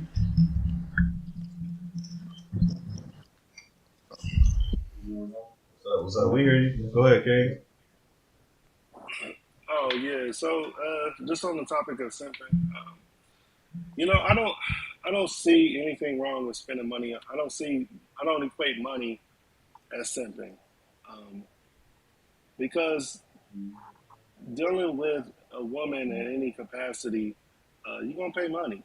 You know what I'm saying? So there's a cost associated with dealing with women. You're gonna pay more now, or you're gonna pay now. You're gonna pay later. At some point, you're gonna pay. Sometimes some people just want to get in and get what they can get and get out without paying. And you can some instances you may end up paying more doing it that way if you don't vet properly. However, I think it's simping when you deviate from your value system to appease or acclimate to a woman. So when a man says yo, that shit is very distracting. When a man says that he believes in something, or you know, maybe it's something like, let's just take this for example. Let's just say his woman is dressed in a certain way, or he has a certain expectation on how she should conduct herself, and he constantly acquiesce or accommodates her feelings and moves away from what he believes or what he expects to accommodate her feelings. That to me is simple. You know, like Just stand on what you believe. And if she don't want to rock with you, if she don't want to be with you because she don't want to acquiesce or assimilate to you, then she's not for you. Because a woman that rocks with you is going to follow you. And to me, when a woman submits, I don't mind spending money on her because it don't feel like you're losing your investment. Because if she doesn't submit, then you must quit. It's that simple. I don't mind making her life easier because she's a compliment to my life. Now, I agree with what Will said. Yeah, I definitely think that's part of the vetting process. So you definitely don't want to leave with your wallet. You don't want to be spending money because if she's vibing with you and y'all feeling each other, you could build on that. And I think you have to, in a relationship, it's earned. So I'm not going to just be spending money on somebody just because I feel like you have to. But I have no problem. You want to do something nice for her, take her somewhere. Yeah. But it's layers to that. I'm not going to be doing that for somebody I'm talking to at 2 weeks, as opposed to somebody I've been with for a year. So Dre, to clarify, in my situation personally, just to kind of make it more personal, when I was courting my now wife, I spent 2 weeks of courting her, which cost a lot of money. Would you qualify that as simping? Just straight out the gate, would you qualify that as simping? I didn't know a lot about her. I knew I wanted her, but it took the dates within that 2 week period to know that she was the one that I wanted to be with forever. So would you call that simping? Do you believe that you would have been able to marry her if you hadn't spent that kind of money? No. Then yeah, that shit's simple. It's okay. It's okay. Don't feel bad. Don't feel bad. Say it, Jerry. But I mean, I don't know. I mean, I have a different perspective on marriage. Here's my question to that, right? If you, for some reason, aren't able to sustain that type of money or provide that lifestyle, will she leave you? You said, would she leave me? Yeah. I don't think so. At that time, no. I'm talking about now. Now, no, definitely not now, no. Okay. Well, I mean, maybe, ultimately, you made it personal, so that's why I'm asking these questions. But nah, that's okay. Go ahead. Yeah. Maybe because y'all built a relationship and y'all vetted each other, and what works for you may not work for the next man. I personally don't think in an early month time frame spending that kind of money. I mean, again, you made a big investment and it paid off, so it worked out for you. I just wouldn't advise that for most men. Right. Yeah, but if it worked for you, that's amazing because she's your wife and y'all rocking. To where you can say, hey, if I'm not making that money now, she still rock with me. Hey, y'all good. I don't think I could do that. So would you say for most men, don't roll the dice? Be more calculated. It's always a risk analysis, right? Like you have to take some risk. I mean, like I said, you can't just go into every situation thinking you're gonna get everything that you want from a woman and not take any risk, right? Like there's always some risk associated with it, but when you take risks, there's the opportunity to gain, and you get some great rewards from that. So, there's could be a great relationship. Most men who are high income earners have great relationships, great marriages. So there's something to be gained from that. But I think that's all come through the vetting process. I think from what I heard, I haven't listened to the whole podcast so far because I was getting my hair cut, but Will made the good point because I've seen women with that stuff in their phone too. I could give an example. I won't give any names, but I knew a guy that was pursuing a chick, chasing her. He was too thirsty, chasing her, and I didn't have to put in that kind of work. I didn't have to spend no money. I didn't have to take her out on no dates. I was just there at the right time, and I just made myself available, and I basically said, this is what it's going to be, take it or leave it. And she was like, okay, that's cool. Did you spend money, though?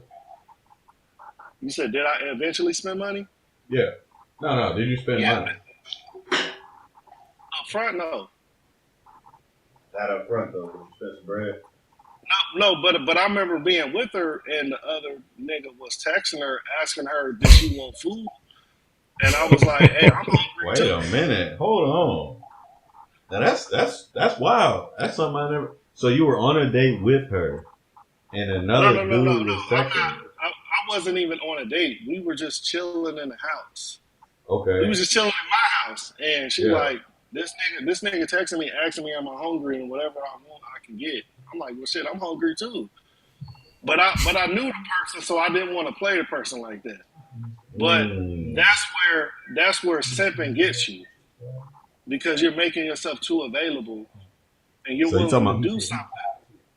Huh? So bro on the phone was simping, not you. Right. Yeah, I agree. Like you said, it's simping when you make yourself too available. Yeah. And that's why I said when you do that, it takes you away from your ultimate goal, which is your purpose, whether it's expenses, time, because you can't get that back. So when you invest in all this into someone like a 304 or whatever, when the next dude don't have to, that's simping, and it's to your detriment because, like I said, at the end of the day, you're getting taken off your purpose, man. And that's what it's all about for me. Like, I'm moving in that direction. So if you're not in line with that, or you can't follow me, hey, I get what he said. If you can't submit, what you say? You must have quit. If you can't submit, you must quit. You must quit?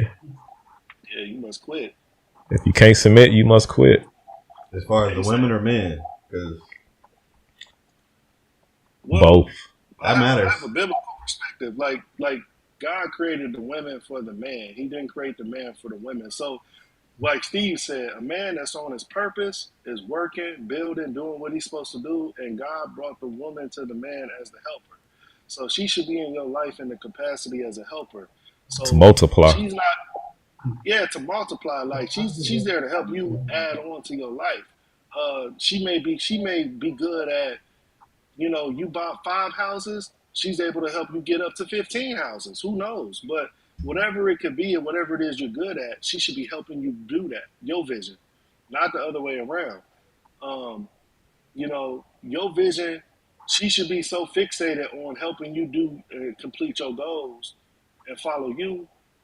Like that's the difference between a wife and like a concubine. That's another conversation. But, like when you dealing with a woman in that capacity, man, you don't have no problem investing in her. Like if a woman comes in your life and your money done went from making like 100,000, now you making like 200,000 a year, man, you ain't got no problem taking her on no vacations. Right. None. None. Ain't got no problem. That ain't nothing. Especially when she loyal. You know what I mean? And yeah, she, hey, hand me your phone right quick. Yeah, no, that's a good. That's what I'm saying.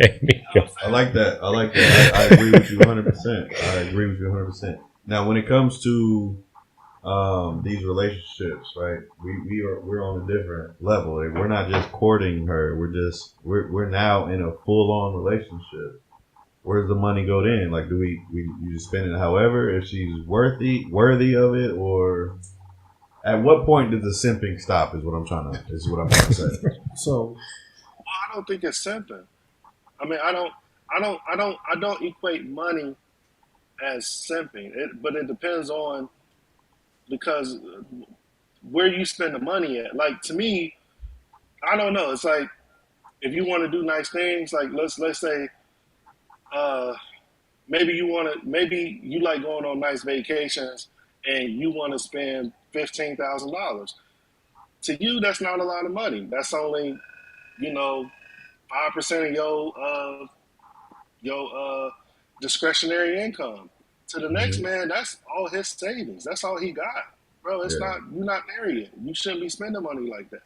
So it's budget. It's budget. It's about budget, then. That was my thoughts. Is the money piece. That's what I'm gathering so far. Yeah, like, cause is a nigga playing with stupid dough? Because the average cat not playing with stupid dough. Right. So that's why I'm kind of like, with this money, we keep saying money, but you got to put some context behind that, because the average Joe is not just, rolling around and just boatloads of money, So average cat, say here in our area, I do good to be, average salary is damn around 38,000, 40,000. Right. That's what, on the low end, but I can't, I don't want to. That's kind of good money right now. I don't want to put simping in a dollar amount. Because, well, that's what we were saying in his scenario. Within the first week or two, it worked out for him, but for the average cat, don't really do that because you're investing a lot. You don't make like that. But that was pity paddling. I'm talking about, we ready to hit the highway. We ready to go shoot the die, and you footing the bill for that type of shit. Right. But if we're going out to eat, we're going to drink and eat. Shit, I want to eat. I want to drink. Yeah. So that's kind of. So you don't see this. You don't see the simping per se. You're saying I could have spent way more. Yeah, like it's a true. Which I did. But then you we tried to save you, bro. Jay, cut his mic off. We're going to go ahead and give it to you today. Give him the sympathy. So I was right. So Will was right. I was right. I was right. Go ahead, Dre. Is it simping? And now, if this is closely related to anybody's personal situation, I'm not poking at anybody. Is it simping to, if you meet a woman and she got kids, is it simping to take her and all her kids out on a date? Now, first date? So what he said was, is it simping if you have a girl that you're trying to court and she has children and you take them on a date as well, as far as you take the kids with to the restaurant? Yeah. So let's just say the date is at Magic Castle and you bring all the kids. No. It's that simple. $50 in coins. If you can afford it. I see the gears spinning. Y'all like, hey, simp. No. Wait, does the guy have kids? Does the guy have kids? Because it could be a whole kid thing.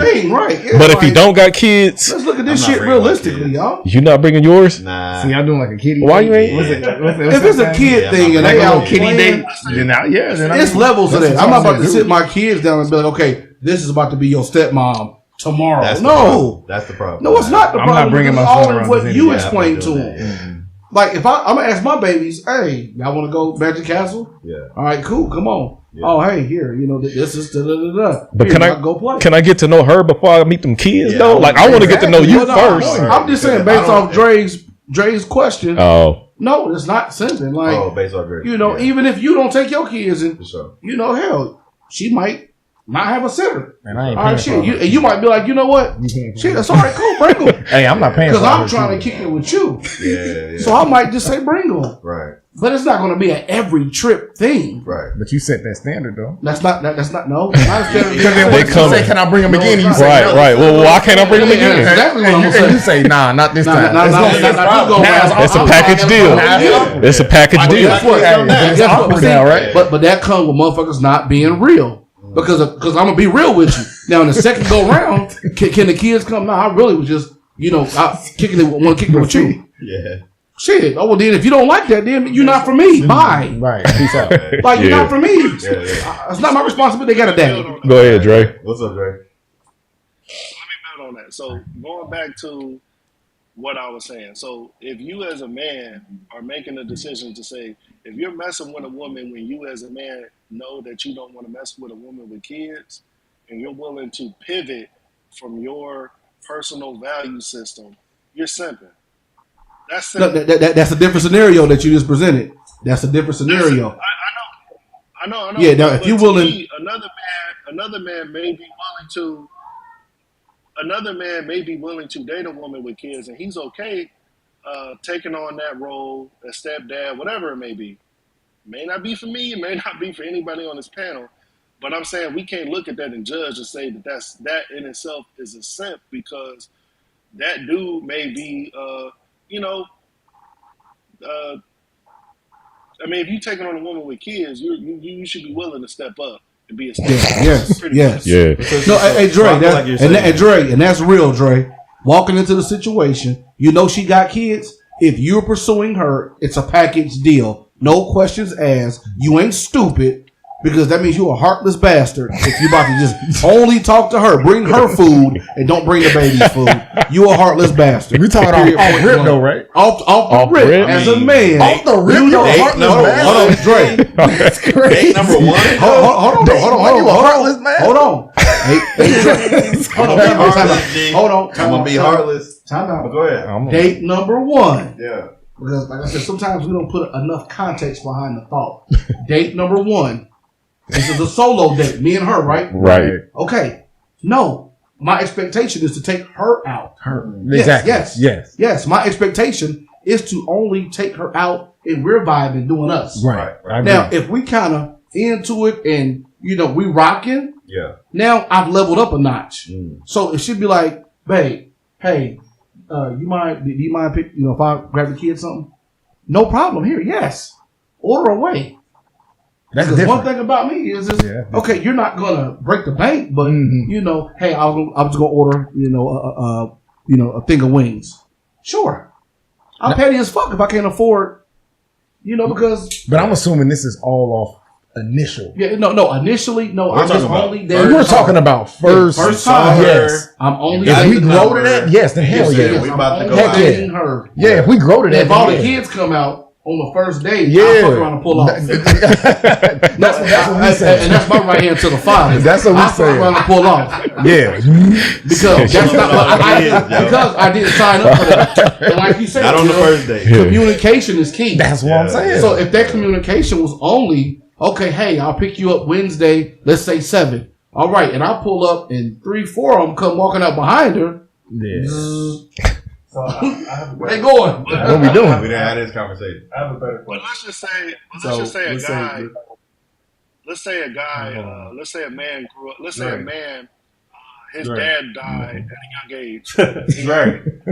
Hold on real quick. I want to ask you a different question. So when we say with regards to kids, right? Is it simping for a man to date a woman with multiple kids? Just period. Like package it. Hold on. So is it simping? But it's because it's more socially acceptable for a woman to date a man with kids than it is for a man to date a woman with kids. Pour him another drink. It's not simping. I mean, just seriously. Like, I mean, I ain't gonna lie. I used to have a what do you call it? Like a limit. Like if a chick had like. Shit, he couldn't have over one. I mean, one is not. Yeah, one was my top. Yeah. Now I wouldn't say I wouldn't hit if you had more than one, but to like be with you, like I couldn't even imagine. So is it simping for a man to say, hey, and it don't matter how many kids the man have. I'm just saying, being honest. I mean, for real, it's more not socially acceptable for a man to be with a woman with a bunch of kids than it is for a woman to be with a man with a bunch of kids. So I'll leave it there. I would say before I had kids, I definitely was on that Drew mindset. Nah, if you got one kid, I ain't got none. But Buddy gonna become my responsibility. Right. I'm cool. Right. But the more you have, the harder it is. It's like, damn, we're gonna have full like 3 months. Gotta split resources up. This is true. But it was like once I started having, I was like my son and my daughter, then my scope changed because it's like I got kids, so I can't, I can't be looking at them sideways, and I got kids, right? But even now, if I was to divorce tomorrow, I don't care how bad she is. She told me she got 5 kids. It's a no for me. All you getting is them cakes, them cakes clap. That's it. I agree. It's the limit for me. Yeah, I think now, I'm not about to take you serious. Yeah, if you got 3, 4, yeah, I'm not doing that. Nah. All right, so then we come back to that, right? I wouldn't call that guy simp. But that adds to. He want to take on that responsibility. That's going to go to another conversation. I wish we had that. That gets into the conversation of. I don't know if the viewers can hear me, but that gets into the conversation where it's hoarding. Then y'all just wasting people's time. Just be straight up from the beginning. Like, hey, listen, I see you got this many kids. This is the extent of the relationship. I don't want. This is all I want. I can't. I can't take it, but this serious. But for me, what a simp would be is a man who's willing to compromise on his value system and do something that goes against his beliefs to acquiesce to a woman, because he won't stand on his killing him. Yeah. Even if it's for somebody that he feels like is valuable enough to make that move forward. Because I was gonna say, like, imagine a man who was raised by a stepdad because his dad died at a young age, and then he feels entitled or obligated to be a stepdad to somebody else. Are y'all gonna call him a simp? You know, he don't feel like he's a simp to raise another man's kids. No, he don't feel that way.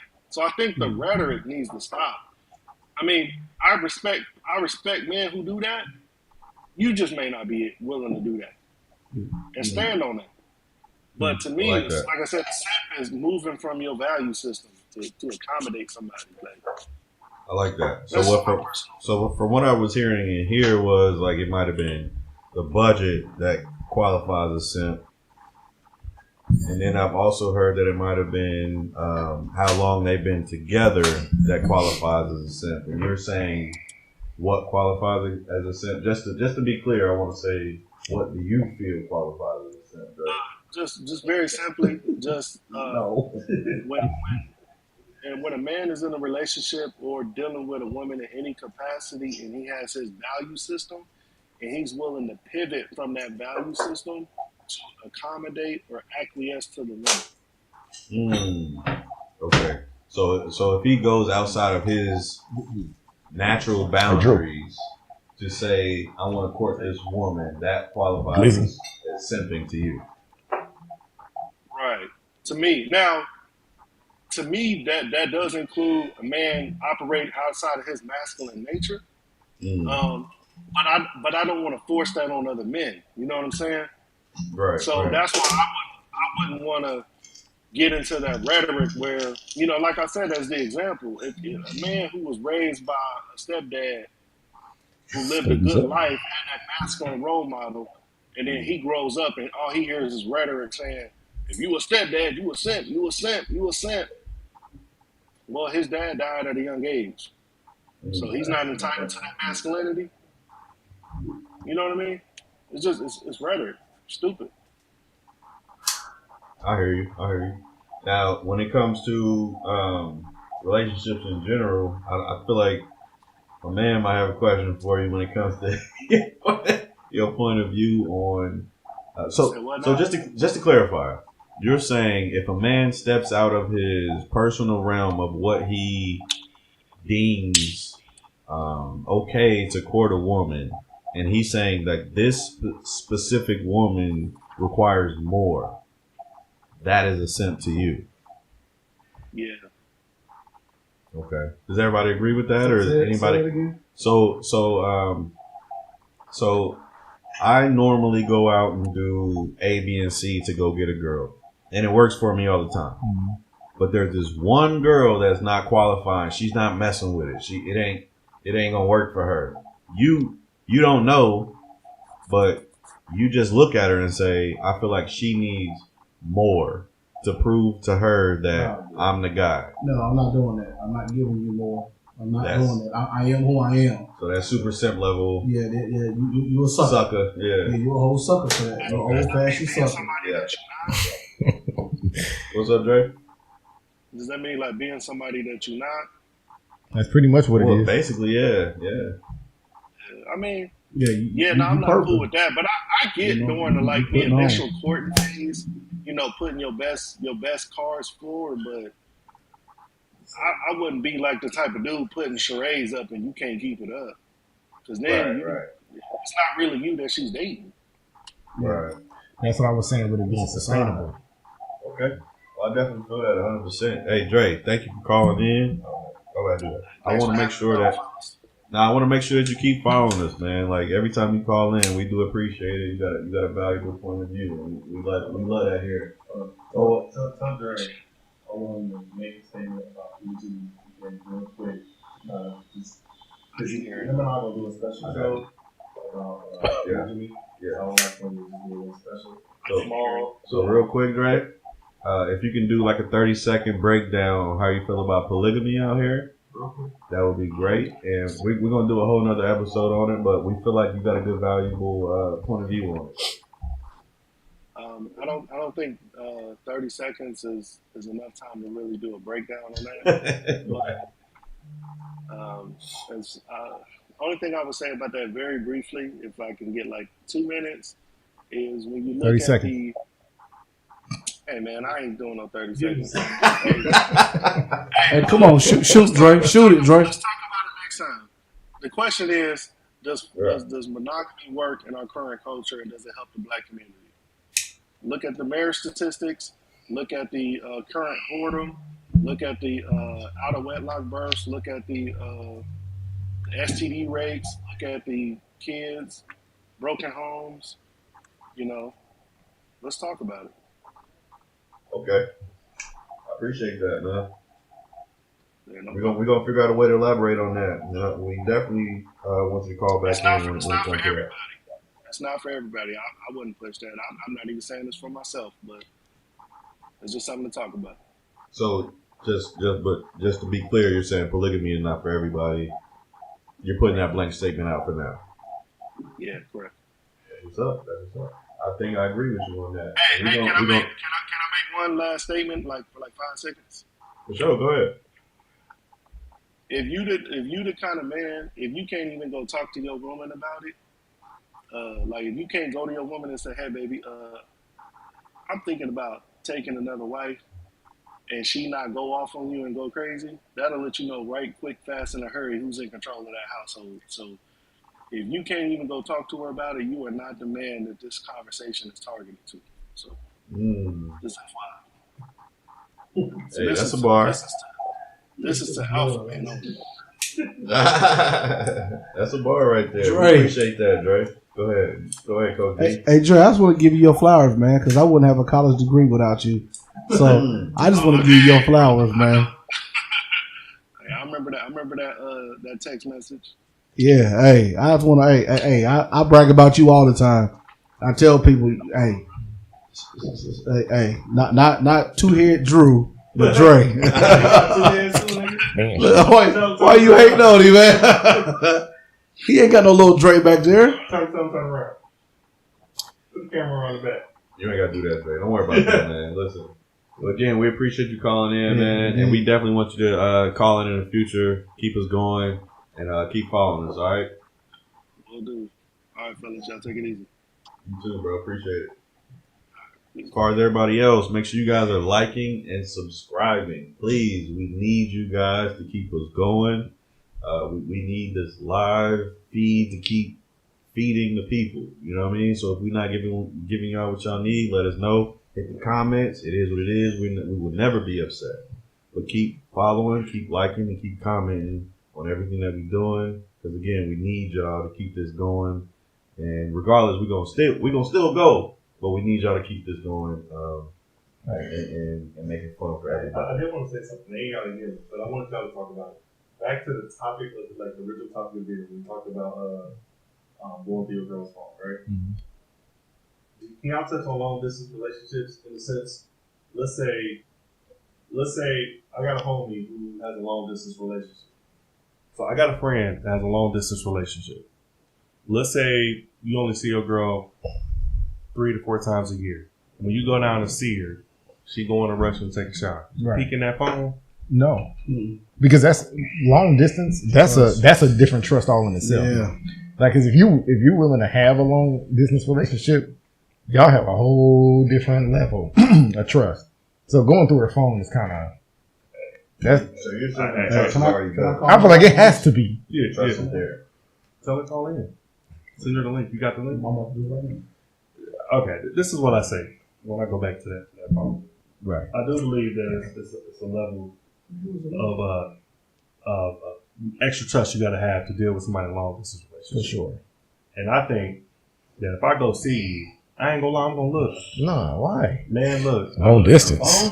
Long distance relationship? Bro, look. Boy, you want, bro, look. That's even more reason to not look. Look. This is what I'm gonna say, because here's the thing. This is what I say. No matter if they next to you or they far away, I don't put nothing past anybody. Anything can happen. I believe that. For sure. What I say is if I'm at the point where I'm about to make life-changing moves where it may affect me, let's say I want to move down there. You know, I would hate to do all that and then be like, damn, if I would have just seen this before I got here, maybe I would have moved differently. Right. You get what I'm saying? Right. If you've seen it when you know what I mean? Well, what I'm saying is that when you're not with that person, you can't see. When you with your woman, you can sense that energy because it'll make you want to look like, man, what the fuck you doing? You moving differently. But if you're not with that person, they're going to put their best foot forward every time you're with them. You get what I'm saying? I don't think people understand the risk involved with trusting. Yeah, when you trust somebody, I think we take that word for granted. Because when you actually trust somebody, I think we just say it. We just throw it around. Like the word love and all that stuff. You don't just tell anybody you love them. I can't do it. And I think it's the same with trust. Yeah. I don't just tell anybody I trust them. Sure. You know what I mean? So if you have established trust, I don't need to look through your phone. Because if you that's on your conscience if you break it. Right. That's not mine. Mm-hmm. That's not for me to go find. Mm-hmm. It's good. What happens in the dark, what? Comes to light. Yeah, right. So if it's meant for me to see, I'm going to see it.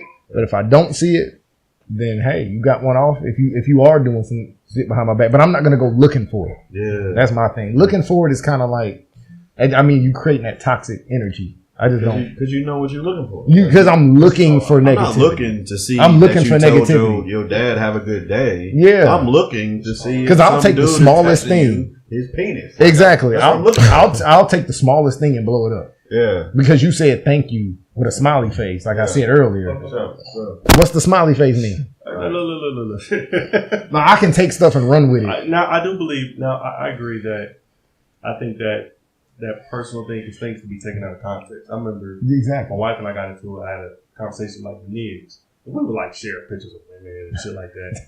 So I remember she was like, I remember she was like, it was our old apartment. She's like, oh, can I see your phone? And I grabbed my phone and I started like putting that do not disturb on that particular conversation because we was talking some shit. Yeah. She's like, oh nigga, you doing some shit? You doing some shit? I'm like, God damn, I ain't doing a motherfucking thing. I'm like, look, you will read this conversation and take it all out of context. Right. We looking at chicks live on the other side of the fucking world. Right. You know what I'm saying? Yeah, we'll don't know them at all. Yeah, like we just doing some niggas talk, whatever. Yeah. But I do believe that it does take a level of trust because I remember when I was working overseas, my buddy would be like, oh man, you think your girl back home doing something, man? Da, da, da, da. And I said, well, I don't put no past any woman. You know, where does the will of the way? I know dudes who come home to their woman every day and she on lunch in the car getting cheeks clapped. Wow. You cannot put them past anybody. And I agree that, you know, if I find it or if something come out and I see it, yeah, then I'm act on it. But I think it takes a whole different level that, you know, these 90-day fiance type relationships. That's what I mean. Like, you meet this person on vacation. You don't know this person down the street. You go pull up, you know, see what they're doing, like let's hang out or whatever. Mm-hmm. This person living a totally different life. Like they can literally get off the phone and do whatever. So my thing is, it may seem like a level of insecurity to me. It'll be like, hey, you know what? If I'm really investing into you, you know, and I just happen to go through your phone, and I don't mean go through your phone I mean like surface level. Like I just click the text messages and I just see what's deleted. Because, you know, iPhone got that thing to be like, what's deleted. Yeah. Going through your phone would be like going through her girlfriend's messages. You want to know all the shit. Like I want to know what you don't want me to see. Yeah. Not like the shit like you talk with your girls about, whatever. But I'm just saying from a long distance perspective. I think that because in the instance where that dude happened to go through it, imagine if this dude been married to her. And it took a coincidence for his girl to be like, oh, here my code. This is like, you know, that's what I'm saying. It's some situations where. Where do you breach the privacy though? Because because if me and Derek is having a private conversation and she sees what we're talking about, I'm not talking about Ned's conversation. I'm talking about period. It could be a text message between I can't control what she goes through. Yeah, she might go through everybody's phone. Like Derek and Will might have went out last Saturday. You know what I mean? But we might have went out to talk about something he's going through. Mm-hmm. But she might have said, "Oh, they went and got on some chicks." Mm-hmm. But then she goes and sees some personal things that he didn't want her to see. Like, at what point are you breaking, you know what I'm saying? You breaking privacy with, private conversations I'm having with my friends. I feel like if we live far away, motherfucker, I'm going to look. Yeah, because if you live far away, it's just. I'm just saying. That's my thing. Here's the thing. For me, why do it? Because his investment. For me, I couldn't do a long distance relationship. I can't because of that reason. Right. Well, how you feel about her doing that yours, though? If we long distance, I will understand. So if she comes in from California. She pulls in from California. You checking her phone. She pulls in from California. You checking her phone. She check your phone. Everything cool. Mm-hmm. No big deal to you. No, I wouldn't true. Because here's the thing. I feel like that if it would create a sense of security to make you feel comfortable that, hey, when I'm not with you for these months at a time, that I'm not doing anything. Now mind you, shit, you can clean that shit out before you know, like, shit, motherfucker, it may be open. Respectful. Yeah, you know what I'm saying? But what I'm saying is I just feel like there's a lot of instances with these, they have shows built around this, these 90-day fiancés. Mm-hmm. My wife and I watch this shit all the time. And we'd be like, bro, these motherfuckers out here getting it in. These people are like changing their whole lives, going across seas, doing all this stuff to be with people that they truly don't know. Yeah. And you really don't know, like you said, you don't really know somebody until you really live with that person. You know what I'm saying? So that's the aspect I'm coming from, is that, is there a time where Warren said, you may say no? I say in that instance, I know, and I'm not capping, I know I would. No to what when you say no? I'm saying I know I would look if we have a long distance relationship and I don't get to see you, I don't spend time, I don't really see your energy. Like, I know when I see you, you're going to put your best foot forward. Yeah. I know everything is probably going to be perfect, but it's 2 weeks down. You know what I'm saying? I know. I don't know what you got going on, and I'm the type. I'm not about to sit here and be like, "Where you going with you?" I don't give a fuck what you doing. You get what I'm saying? Like, I'm gonna play it all cool, but if I see something that I know doesn't line with what I feel a wife or a woman that I want to spend the rest of my life with, now I'm gonna make that decision to be like, "Hey, let me go ahead and pop smoke." That's what I'm saying. That's what I mean. Yeah, like, you know what I'm saying? Is it a breach of privacy? Yeah, but if you ain't got nothing going on, shit, don't care. Can she open your mail? Can she open my mail? Yeah. If she I got an even better question. And I'm only asking that because when we talk about the cell phone is our second brain. Right. The cell phone is a man's second brain. Yeah. This cell phone contains everything that's important, that is of value to us. Yeah. So when it comes to like mail coming in, let's just say I sent her a link. Let's just say we may not have went paperless on your PNC bank statement. Yeah. And it's coming in, and maybe you've been kind of filtering money over. She don't know that, but she opens that. Is that justified? Because it's not justified. And when it comes to money, you got to be open when it comes to money. Well, okay, if she gets spending her money on whoever the hell and whenever the hell, but why not I'm the cell have a phone? problem with it. Why not the cell phone? I agree, open. Y'all haven't seen the shorts on YouTube with a dude go around interviewing couples, and he'd be like, "How long y'all been together?" And he'd be like, "Oh, we've been together 15 years, rocking strong. Y'all trust each other?" Yeah. Switch phones, and they'd be like, "Oh, all right. Well, hold on real quick.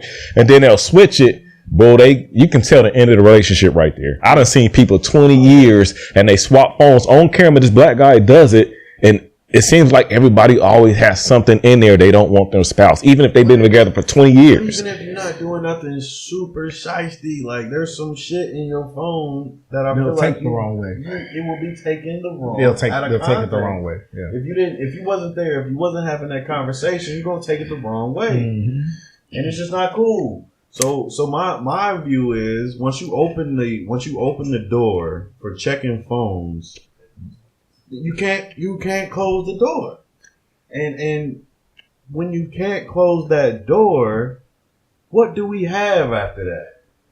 So, like, are we constantly checking each other's stuff and saying like, how do you feel? Oh, what are you doing? Like, from a long distance perspective. From a long distance perspective, I'm not gonna be in a long distance relationship with anybody that I have to check their phone for. No. Let's say you're not checking. Do you think that the level of trust? Do you think with long distance relationship? Do you think it's a viable thing? It can be.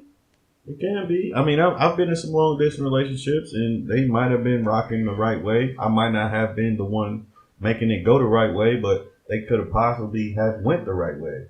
But it takes trust. All relationships take trust, regardless if you're in state or out of state. So if you're out of state, you need a whole nother level of trust to keep that shit going. Yeah, I agree. Now in state, there should be some things or some situations that you go through that makes you understand this is a relationship that I trust you, you trust me, we're good.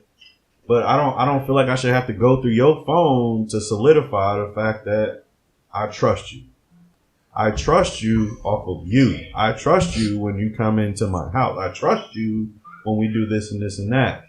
But what about the scenario that Steve? What scenario? Say the scenario one more time. Like he gave it.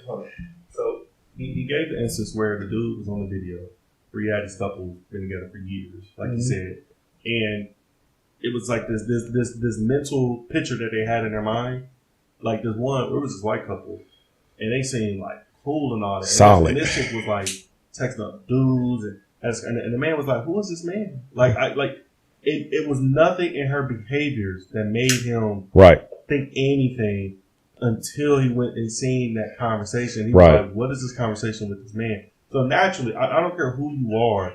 That I think that will prevent men. Let's say, well, you know, I don't know if you're in a relationship or not, but let's say if you're single, you know, it'd be like, well, damn, I don't want to jump into that.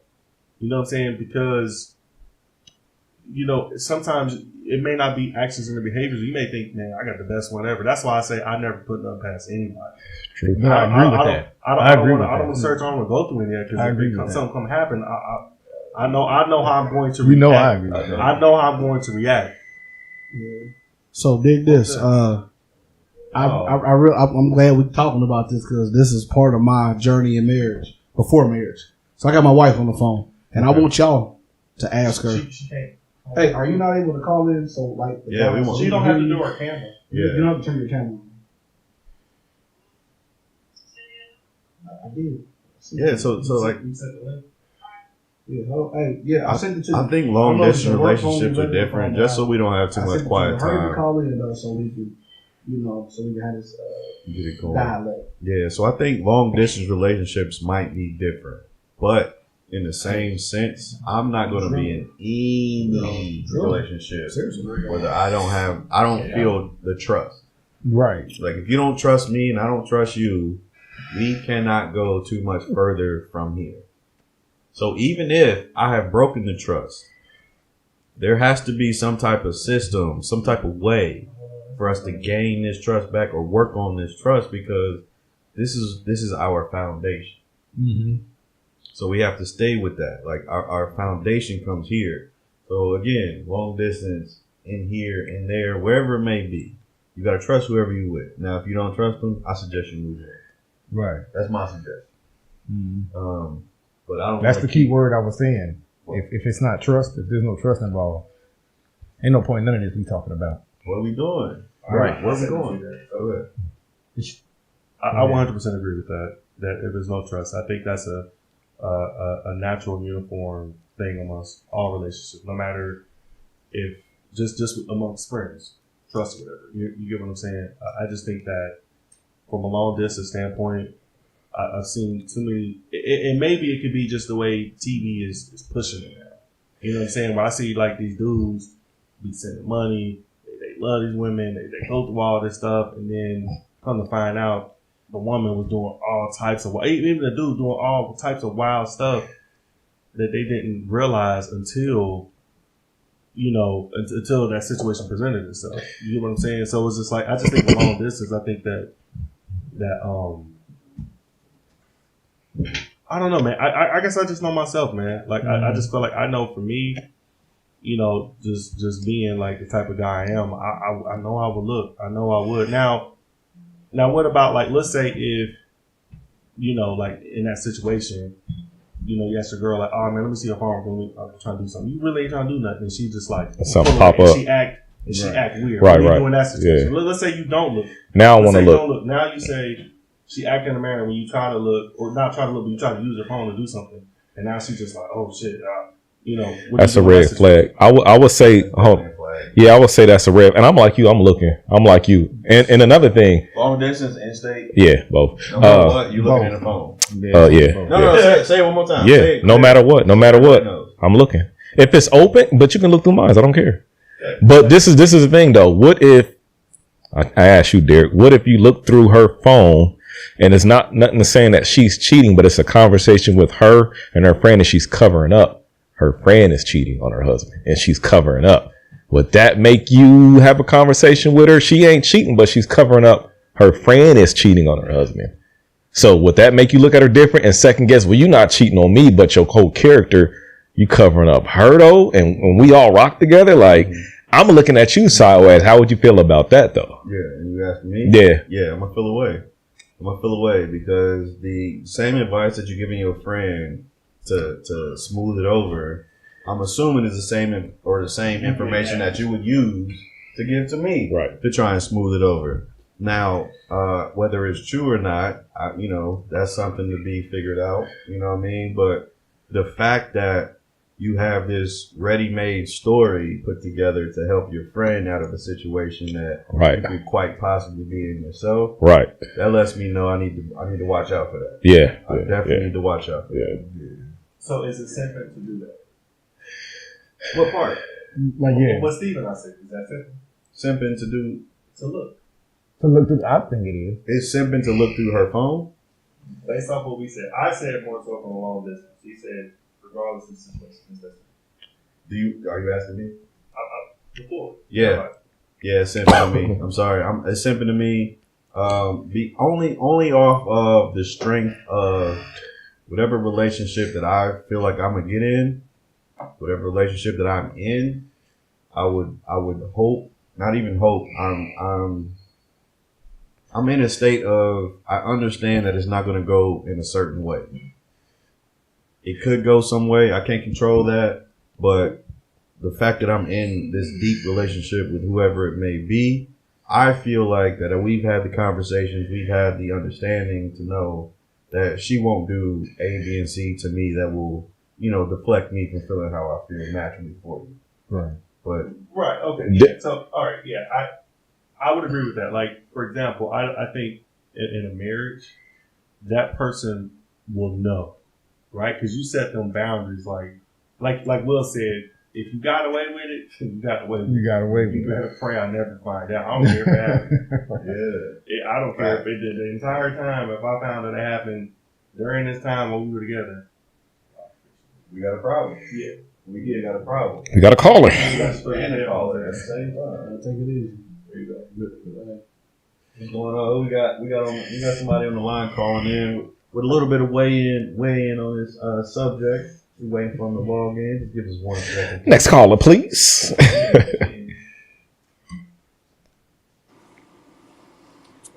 So my question is about the trust factor. Go ahead. If you're not real quick though, can I get your doubt, name correct before we get you? My name is AJ. AJ, it's very nice to meet you. And I want you to go ahead and go in. Let us know what's up. So, if your issue is with the trust factor, why are you at a point that you don't trust someone anyway that you're in a relationship with? If you have that much mistrust with someone, why are you with them? So you're saying if trust isn't naturally there or in the beginning, why are you even going further to even have any other conversations about whatever it may be? Ended my life. Right, because if you're at a point that you don't trust a person, why are you with them?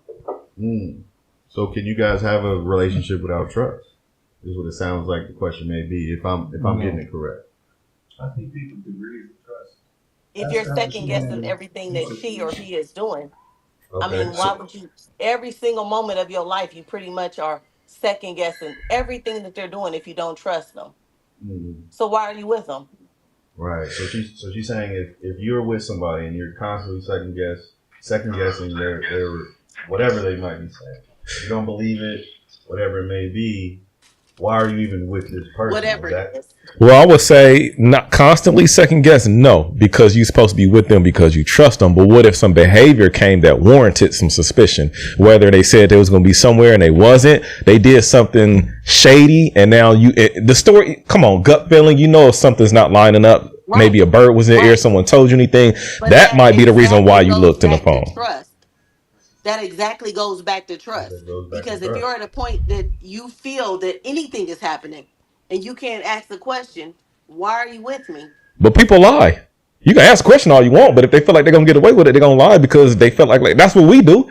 If we feel like we can get away with it and you ask me, did I do something? We're like, nah, I ain't do nothing. You have no proof. So therefore I can navigate like I haven't did anything, knowing damn well I did something because you have no proof. So yes, I will lie. Even if I love you, I'm going to lie to you because I care about you. But honestly, that's that young ass shit that ain't no old people. To anything. So if older folks do it too. Where you want to play games and lie, you ain't ready to be committed. So again, why are you with me? I mean, yes, yeah. And theoretically, I get what you're saying, but we see divorces happen all time from 20s to 40s. So older people in their 40s cheat too, just like younger people they lie to, just the same. So I get what you're saying. Theoretically, yes, you should trust somebody. Yes, you should be.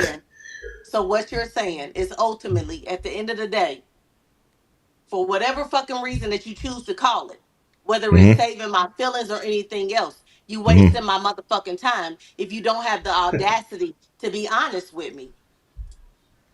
To the cheater?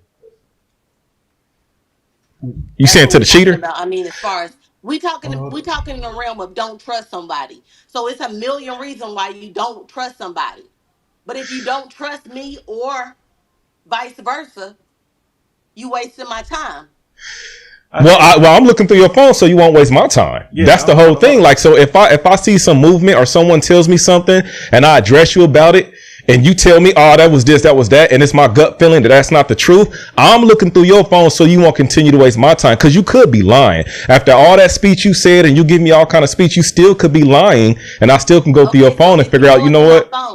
If you going through my phone and you find evidence that I am or I'm not, then what?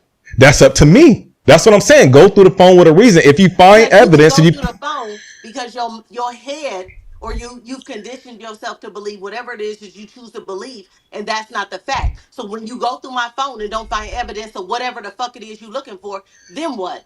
Then you got it wrong. But he can also go through there and find. It could go either way. This is reality. He could find something and something could be going wrong, or he cannot. I'm not saying it goes one way or the other. We know for real, let's be honest, we know that people go through people's phone and something actually is taking place, man or woman. So anytime you go through someone's phone, it's not all the time they weren't doing anything. Nah, sometimes they was doing some shit. Anything, someone's phone, someone's life, etc. You have a choice. And if you find out that it's some stuff that you don't want to deal with, you have a choice to let it go or you don't. Correct. Yeah, that's what I'm saying. Correct. Once you find that out, then the ball is in your court, how you want to handle it moving forward. Correct. I agree with you on that. Hold on. So, can she hear me? I don't want to interrupt her. Okay. So, I think within today's society, I think the bombardment of options that are available out there, I think with the overwhelming scenarios where we see, as Steve pointed out, the high divorce rates, I mean, you can't escape from that. And most are due to infidelity, finances, and things as such. I think, and naturally, it may not be nothing that the person you're with created an insecurity. They could be doing everything perfect. Mm-hmm. I think the external factors can be like, hey, you know what, man, I just seen this couple that have been together for 20 years just went on a TikTok and did a video, and the person never behaved weirdly, just got exposed from a conversation when they switched phones. Mm-hmm. So I think there's so many instances, there's so many examples where people can see the level of trust. Now, I think on that couple, every couple is different. You understand? So, for example, I went through when I was younger, like 17, I went through a period where I got cheated on. And I had like no idea until I found out later. Now, I'm thankful for that experience because I feel like it really molded me into the man I am now.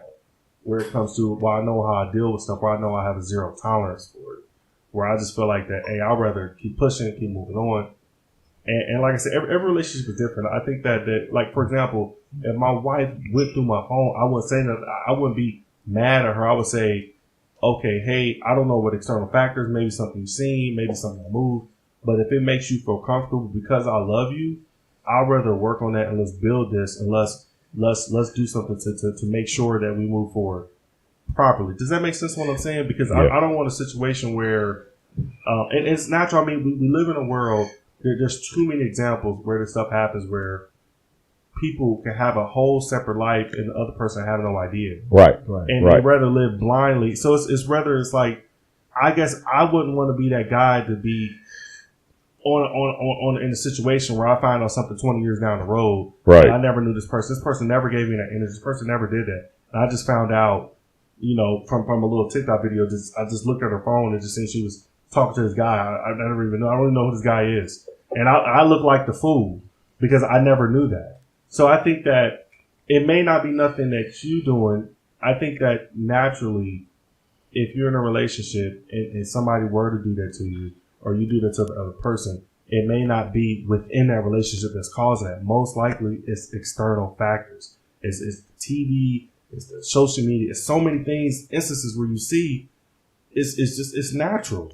So, yeah, whatever. If it like one song, Insecure, if it call it an insecurity that I need to satisfy that, cool. If that bothers you, go find somebody else. Unfortunately, I see too many instances, and to bring my level of insecurity down to the level where I'm secure in this relationship, I want to be able, it may be 2 years from now, I may just be like, let me see your phone. Or, hey, I need to do something. And if I see something, then I act accordingly. If I don't see anything, nothing ever happens, it may not be nothing, but I think that I don't want a negative connotation towards people who actually look. There is a difference between being insecure and, just terrorizing your spouse. Mm-hmm. I think that's like, because maybe it could be something you're doing. Right. But I think there's also the fact that there are where people just live a separate life and you have no fucking idea what they're doing. Mm-hmm. And you be sitting there looking like a damn fool. That's the situation. So, and I appreciate that point of view because it seems like it just makes perfect sense for what Ms. Adrian was saying in her comment. I think we lost her, but we definitely do appreciate everybody that calls in. We want callers every segment that we have. We want point of views. We want input just to keep us going. If we're wrong, tell us we're wrong. It's okay. Like it's no. I just had everybody in here call me a simp, respectfully. I know y'all was respectful with it, but hey, it is what it is. Steve and I got call simp. You know what I mean? Everybody gets called what they call. You know what I mean? It is what it is. Whether you feel that way or not, it is what it is. But again, keep liking, keep subscribing, keep following us, and keep following us, and enjoy what we got coming out now. As far as what Andrew said, yeah. I mean, what do you think? Like as far as what I said, like what do you guys think about that? Like the roundabout, as far as we're gonna throw that out there for the group. You know what I mean? Like, go ahead, repeat what you said. No, give us a little quick synopsis.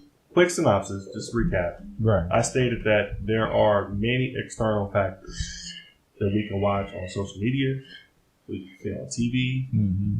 So many instances where we see relationships fail because people are living separate lives that the other person have no idea about. Right.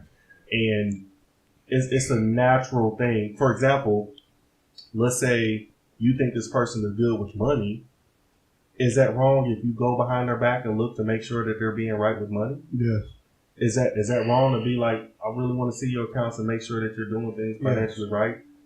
Me personally, I don't think that's wrong.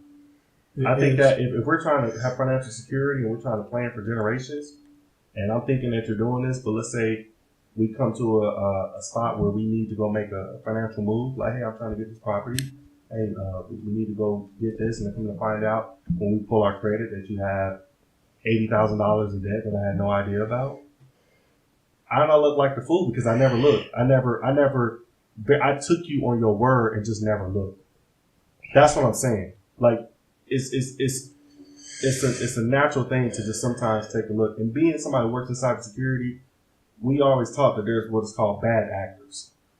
People who are chameleons, things that you think are normal, stuff that is operating. You think, oh, this is fine. And come to find out, I just looked at this thing where a Chinese hacker was in our infrastructure for over 5 years.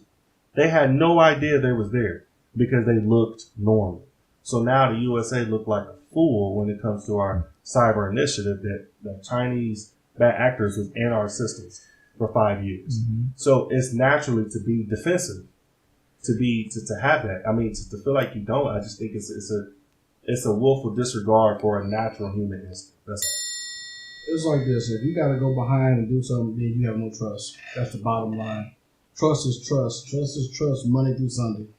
So if you got to go behind somebody's back to look, there's no trust. Because I'm going behind your back on the mere fact that I trust something may be off. Or let me make sure that something is, that everything is everything. Because I'm satisfying my personal insecurity of I really feel like something could be off, but let me make sure. And I'm doing that because I'm looking at just your normal spending. I'm looking at the normal way you use money. So therefore, like you just said, we want a house loan. Wow, you have $80,000 in debt. The thing is, it's just with trust. I hate she hung up because I really wanted her to kind of unpack that long distance thing. Right. Yeah, you know, she was going somewhere. Yeah, with that. yeah. I wanted her to unpack that because I did it. We did it my first year. I was in Jacksonville, Florida. I lived with PNC when I moved down there. I mean, and my wife and I, my wife and I, we did a long distance thing for several years while I was overseas, and honestly, we drew closer. To be honest. That's what I was gonna say. Like we drew closer, and the guy who kept telling me like, man, you think your girl at home doing something, come to find out his girl was out getting chest flat. Yeah. So it was quite ironic because I always said I'm prepared for I'm prepared for the worst. Mm-hmm. I'm prepared for the worst because I understand anybody can do anything. Sure. And if you put something past somebody thinking like, oh, they'll never do this, then you set yourself up for failure. And I think, for example, when I gave the example about money, I think that I don't think there's nothing wrong with that. I feel like that I'd rather be transparent with you too. Like I hate to be saying, oh, I got this money, but you never seen it. Mm-hmm. So when it comes to a situation where we need to make a financial move, and then you come to find out once some people pull that stuff and be like, man, why you got all this debt? I had no idea about this. So now it's a level of trust. Yes, unfortunately I violated trust. Yes, I lied.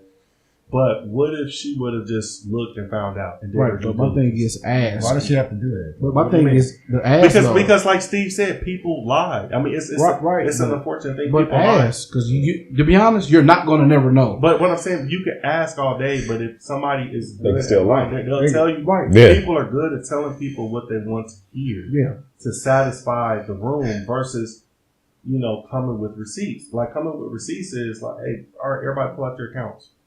Let's see what's going on. Right. Let's see your tradings. Let's see your trades. Let's see how much you really need. That right there will be like evidence. And my thing is that if that would bring my wife at ease to see it, or to see like, hey babe, I'm going through some financial difficulties right now. You can see what I'm going on, so I have to spend. I'd rather be honest, and she has a whole thing. I'd rather be honest about it, but I also accept that there are people who will lie about it. Like, you can't deny that there are people who will lie about it. Yeah, that seems like also showing what strengthened the trust. Like, let's say when y'all first got together for a while, y'all was rocking, trust is like this. But then something happened, as it does in long-term relationships, where something broke the trust, or it was something that happened, and now your gut feeling, let's just be realistic and logical about something. Something happened to where it has your gut feeling like, man, she said this, but someone told me this. Are you going to go with ignorant is bliss, or are you just simply, we've been having problems, this and that. Now, if I check your phone, you check mine. What's wrong with that? Because if something did happen, you'll kick yourself in the ass. I didn't go with my gut feeling. I thought trust, knowing that people can lie, but I trusted her when I should have just been like, and your gut could be wrong. And your gut could be wrong, but what if it doesn't? What if you don't find? Yeah, what if it's nothing? Now y'all got that weirdness. Y'all in that weird space. Now you don't trust. But what happens the majority? Now she's looking at you like what you might have. Here's my. You don't trust me. But the majority of the time, what happens? What happens majority of the time from that clip we seen from that short on YouTube? Majority of the time, it was something there. No, we can't go on that because that's bullshit and that's one sided. Yeah, and that's where we fuck up at. Go ahead. I'm sorry. I was going to say that I understand what you guys are saying. That if you let's say you show a level that you may not trust them, that you need to verify something, and then it comes. Nice. Hey, but pause, bro. But what I'm saying is that, bro, you done that before. In the mic, it'll create an awkwardness, right? Like Will said, it'll create an awkwardness. But man, if this will satisfy this, if me showing proof will just bring us past this, I'm willing to do that because maybe it could be an external factor. Maybe you've seen something. Maybe something on TV, a movie you watch. But where's your mindset when she does that though? What do you mean? Like you said this will satisfy right now, but your mindset won't be the same. Well, here's the thing. That's temporary. Well, my mindset would be you satisfied her, but you're gonna be like, well, why the hell did she? I wouldn't think that. To me, I feel like that if let's just use the money example. Mm-hmm. Let's say if I'm sitting there talking about all of this, and she's like, "Oh, babe, I just want to see it." I'm not gonna feel some type of way. I am. I'm not. I feel like listen. Why? Everybody's initial thought is why. Because I value. Look, this is my thing. Where'd this come from? This goes back to my initial point where I said I don't think we value the word trust. Trust, right? Because I said if you trust me, why the hell do you need to look like what satisfaction are you getting? What I'm saying is that I get trust. I get that, man. I'm not disagreeing with that. But as you wrote papers and all the stuff you did in college, you had to have supported evidence. You had to have things to support that. Yeah, so what I'm saying is you could be. I'm not saying this. You could be blissfully ignorant. Yep. And rely solely on some. I've seen women who built their entire lives based on what a man told them. To come to find out years later, this man was lying the whole time. But I don't go off. But that doesn't go against that's what I just said. I don't go off what people tell me. I go off actually show me. But what I'm saying is, I don't jump in relationships. But you may not see something. That's what I'm saying. Let's say, well, you about to get married to this woman, right? All right. Let's say y'all really feeling each other. You love this woman, right? For sure. And let's say she say, man, my credit score 800. Okay. I do all this, right? And you trust her. Okay. You trust her. You're like, man, she haven't done anything. But let's say this one thing she's being a little deceitful about because she's afraid to lose you. Let's say she's working on it to build it up, but she's not being honest about it. Now, granted, she may be a great person, but it's just an insecurity she has of maybe she can't talk to you about it, right? So let's say you come to the point you be like, you know what, hey, to prevent confusion, let's lay this stuff out on the table. Let's see our books. I want to see everything. Right? So that may be like, oh, well, you don't trust me because I told you it was good. And let's say everything is good. Let's say everything she said is fine, but it's like, I want to see it. But I got a quick follow-up. Just real quick. Go ahead. Before Derek chime in. Yeah. I don't go into any situation financially, whether it's a car, a home, or anything that I can't afford myself. Mm-hmm. So it's not about affording. No, but I'm saying if I don't care about her credit score or her whatever. If I go into something that I can get myself, if I'm gonna get a 3-bedroom house, 4-bedroom house, whatever, my income, if she was to leave today and run off with the mailman, I can afford the mortgage. But I can do what I said. Isn't she accountable for what she was telling? I'll hold her accountable, but at the same time, I'm not gonna. You know what I'm saying? I'm gonna be good regardless. I think it's stupid to get something that you relying on her though. No, that's not what I said. I said, okay, so buying something that you can't afford on your own, because let's say you both are honest. Let's say if her primary income is from her work, what if she loses her job? I can afford it. I get that.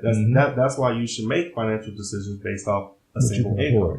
Right. I think that's a norm that people should do naturally. Yeah. What I'm saying is that if let's say you're building a business, let's say something new, let's say you guys are coming together on this, right? Mm-hmm.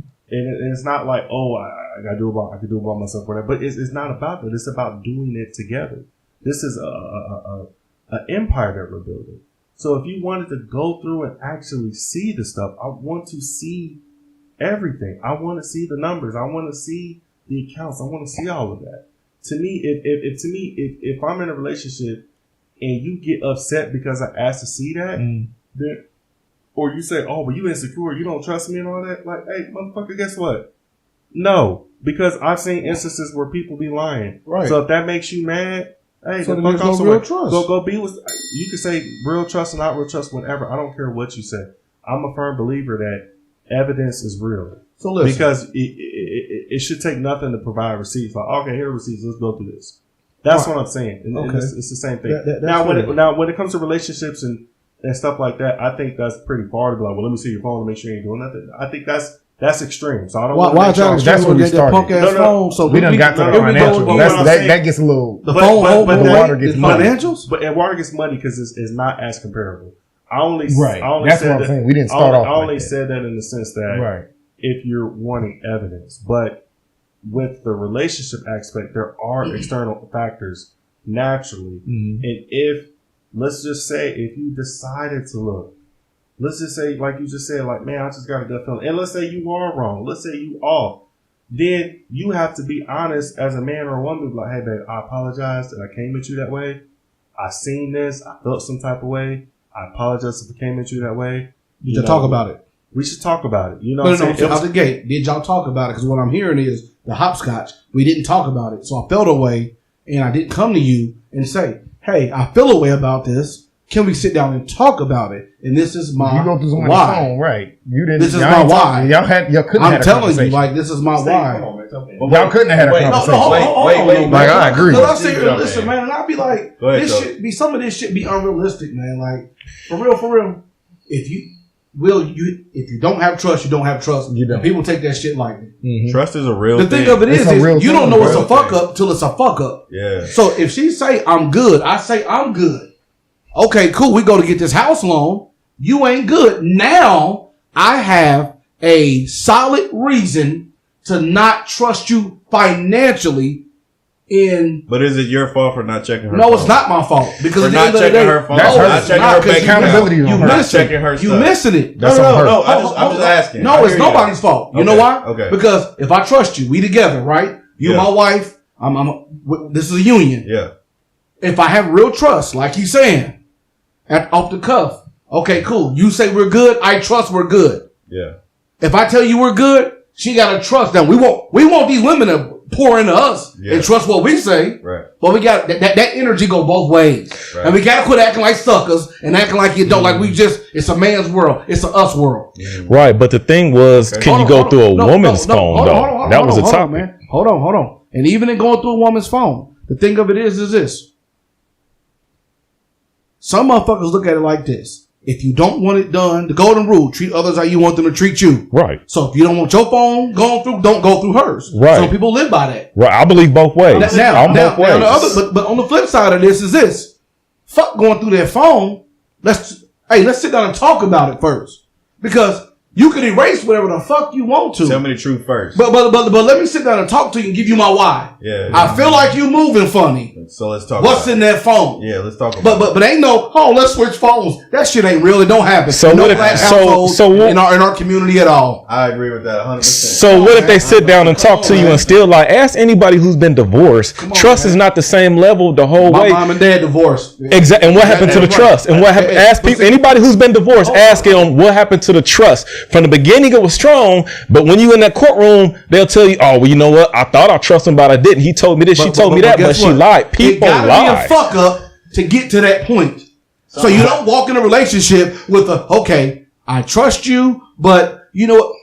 But prove it to me. Prove yourself to me. What do you mean a fuck up for somebody to lie around? Prove themselves to each other. Let me ask you a question. Come on now. Let me ask you a question. So this type of discord, like when it comes to like requiring evidence and requiring proof, we exercise that when we do anything else. Let's say if you're going to buy a home, you're going to get an inspection. Do you just take the person's word for it, man? Everything cool. No. You just said it. You get the inspection. Right, you get the inspection, right? But that's different, though. No. Listen to me. You get the inspection. You get evidence of things to satisfy things that may go wrong, right? is it a fail safe? Meaning, no, it's not. But it's things that you naturally do to go through. Even with work, like in the military, man, they go through a whole process when it comes to verifying stuff. When it comes to like, when I write up reports, man, I can't just go in there and be like, well, I told you this. I got to show evidence. Let's dumb it down. Get a job. Your resume. No, listen to They got to call and check. Yeah, to make sure you are who you are. Yeah, right. What I'm saying is because people naturally do lie, and I'm a firm believer that everybody in some capacity lie. I do believe that. We're not perfect. We're not perfect, and what I'm saying is that I think that like I agree with you said that sometimes it may take a fuck up to maybe like, ooh, I may not trust you financially, right, or whatever, or something may happen. You said you had it, but there's some collectors called late bills just came in the mail or some shit. Exactly. Right. So now I got to look at it differently. But I agree with that. But also I feel like that, as Steve said, let's say if you had a prior relationship, a divorce or past, that things may have happened. So now it's like, hey, when you come into a relationship. Let's say I went through a relationship with my wife, and I said, well, hey, I went through a situation when I was young, I got cheated on. Yeah. And she said, well, hey, I went through a situation where I got cheated on before.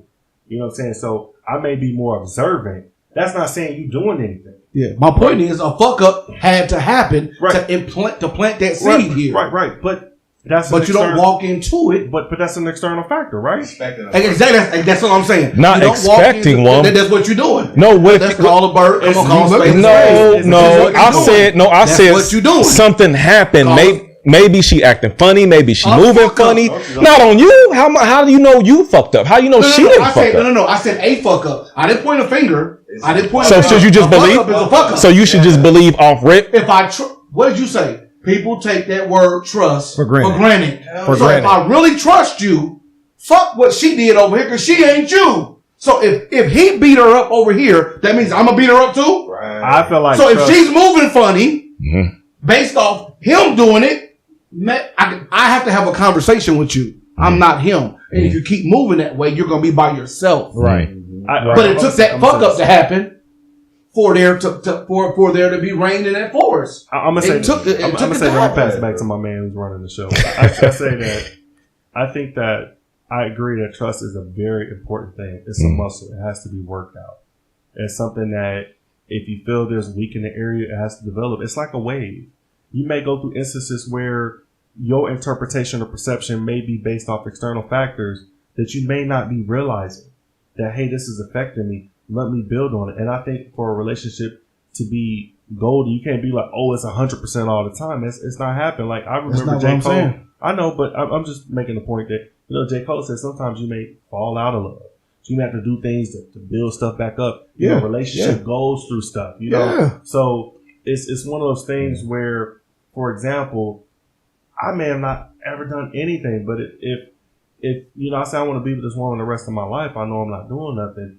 And it makes her feel a sense of security for me to move this way to help her. I don't mind doing that, and vice versa. So, but that's also being vulnerable, saying like, "Hey, I went through this in the past. I'm not accusing you, but for me, I've been in a situation where I believe somebody wholeheartedly with everything they said, and I got burned. And this person didn't move different. This person didn't do anything." It took me to go through something major for me to realize it. So, if the instance where I'm using the calculator on your phone, I'm not looking, and you give me some weird energy, something's going to make me feel a gut feeling. It's going to be a gut feeling. So now if it'd be like, well, now let me see your phone, and it'd be like, well, were you a simp or whatever? You can say whatever. You could be like, I'm not doing anything. Trust is a muscle. It has to be worked out. And when you see it's getting weak, you have to develop it. Some people can maintain it 100% all the time. I'm not going to lie. I'm not that person. I may go through an instance where I go like this and we may be cool. That's normal. It's normal. I feel like it's a muscle. It's normal. You have to work it out. You have to do it. I get it. That's what I was saying. When you first get married, your trust is here. But when you get divorced, you didn't work that, like he's saying, you didn't work that muscle out. Maybe. Necessarily. So what if it was just irreconcilable differences? It didn't have nothing to do with trust. It might have been something over here that just wasn't sometimes, right. But in a lot of parts, sometimes, but sometimes it's a lot of trust issues when people get divorced. Obviously, they got divorced for a reason. Sometimes it's not just irreconcilable. Trust ain't it. What do you mean? Yeah. You get divorced because you don't trust. Something happened. The trust was lost. Trust ain't always it, man. In those situations, it's usually money. But trust over money. You didn't trust it out of the account that she wasn't supposed to. Like it's just, you know what I mean. Yeah. Trust and money kind of go together. Fluctuates, yeah, it goes together. But my thing is a lot of what we saying, we walking into a situation as a wounded puppy. Don't do that. Yes, that's what we doing because our mindset is what it is based off what happened over here. Not what they did. You saying not healed? Yeah. Not healed from the past shit. So you bringing that same bullshit, but you don't forget. Yeah. So the thing of it is, you might walk into this relationship and she may be great, but like you said, Drew, that was funny style. Is that a woman that puppy or is that called wisdom? That could be getting smart wisdom. Yeah. I'm not saying take it to the extreme. Don't take it to the extreme. Puppies have wisdom. Here's the thing: wounds heal. Wounded puppies have wisdom. Yeah. Wounds heal. But guess what? That puppy, no, I'm not going to fight that Rottweiler no more. That's called wisdom. I'm still wounded though. Yeah, exactly. Or maybe I'm not going. They go hand in hand. They go hand in hand. Exactly. Two sides of the spectrum. Yeah. Wounded puppy. Now, wisdom. Yeah. Now, before we get too deep in this, we can definitely carry this into a part 2, a rabbit hole into a whole other situation. But as far as what I can see now, we had a very, very lengthy discussion on how we feel about certain subjects on this topic.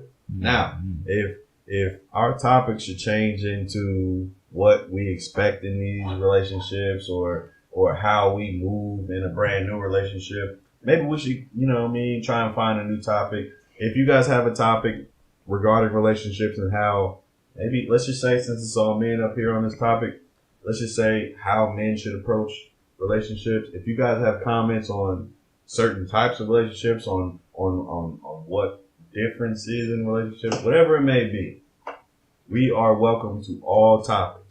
Now, I don't know what we're going to be talking about next week, but it's going to be something fire. I'm talking about that one, that screenshot you said. All right. So the screenshot we talking about. As far as next week, we're going to be talking about single. All right. So myself, I was raised by a single mother. And what I expect from the women that are around me are derived from certain things that came from my mom, who was a single mother. That's going to be our next topic. I'm not going to go too deep into it, but you know what I'm trying to get at or whatever. Just tell them what it is. Like, straightforward. What we're going through. Straightforward. We're not trying to be on some men versus women and nothing like that. We're trying to keep it an even slate, but we're trying to definitely explain our point of view as men on this pod. So, and two, I would say on that next subject, because I know on this podcast we be having a lot of testosterone flying around.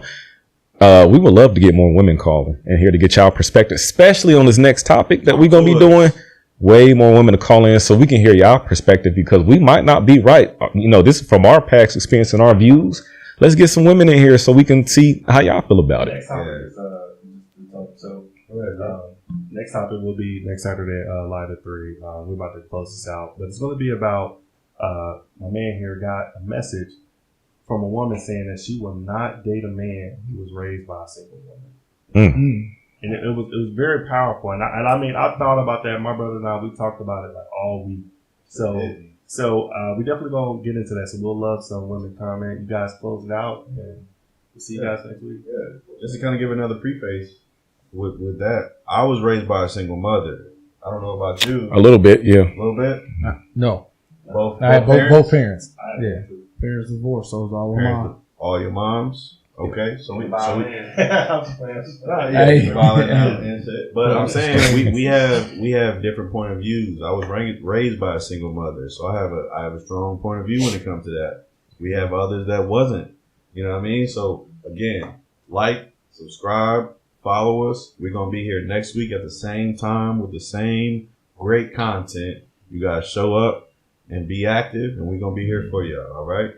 Thank you again for following us at the Trueleon Army, and we'll see y'all next week. Happy Valentine's Day.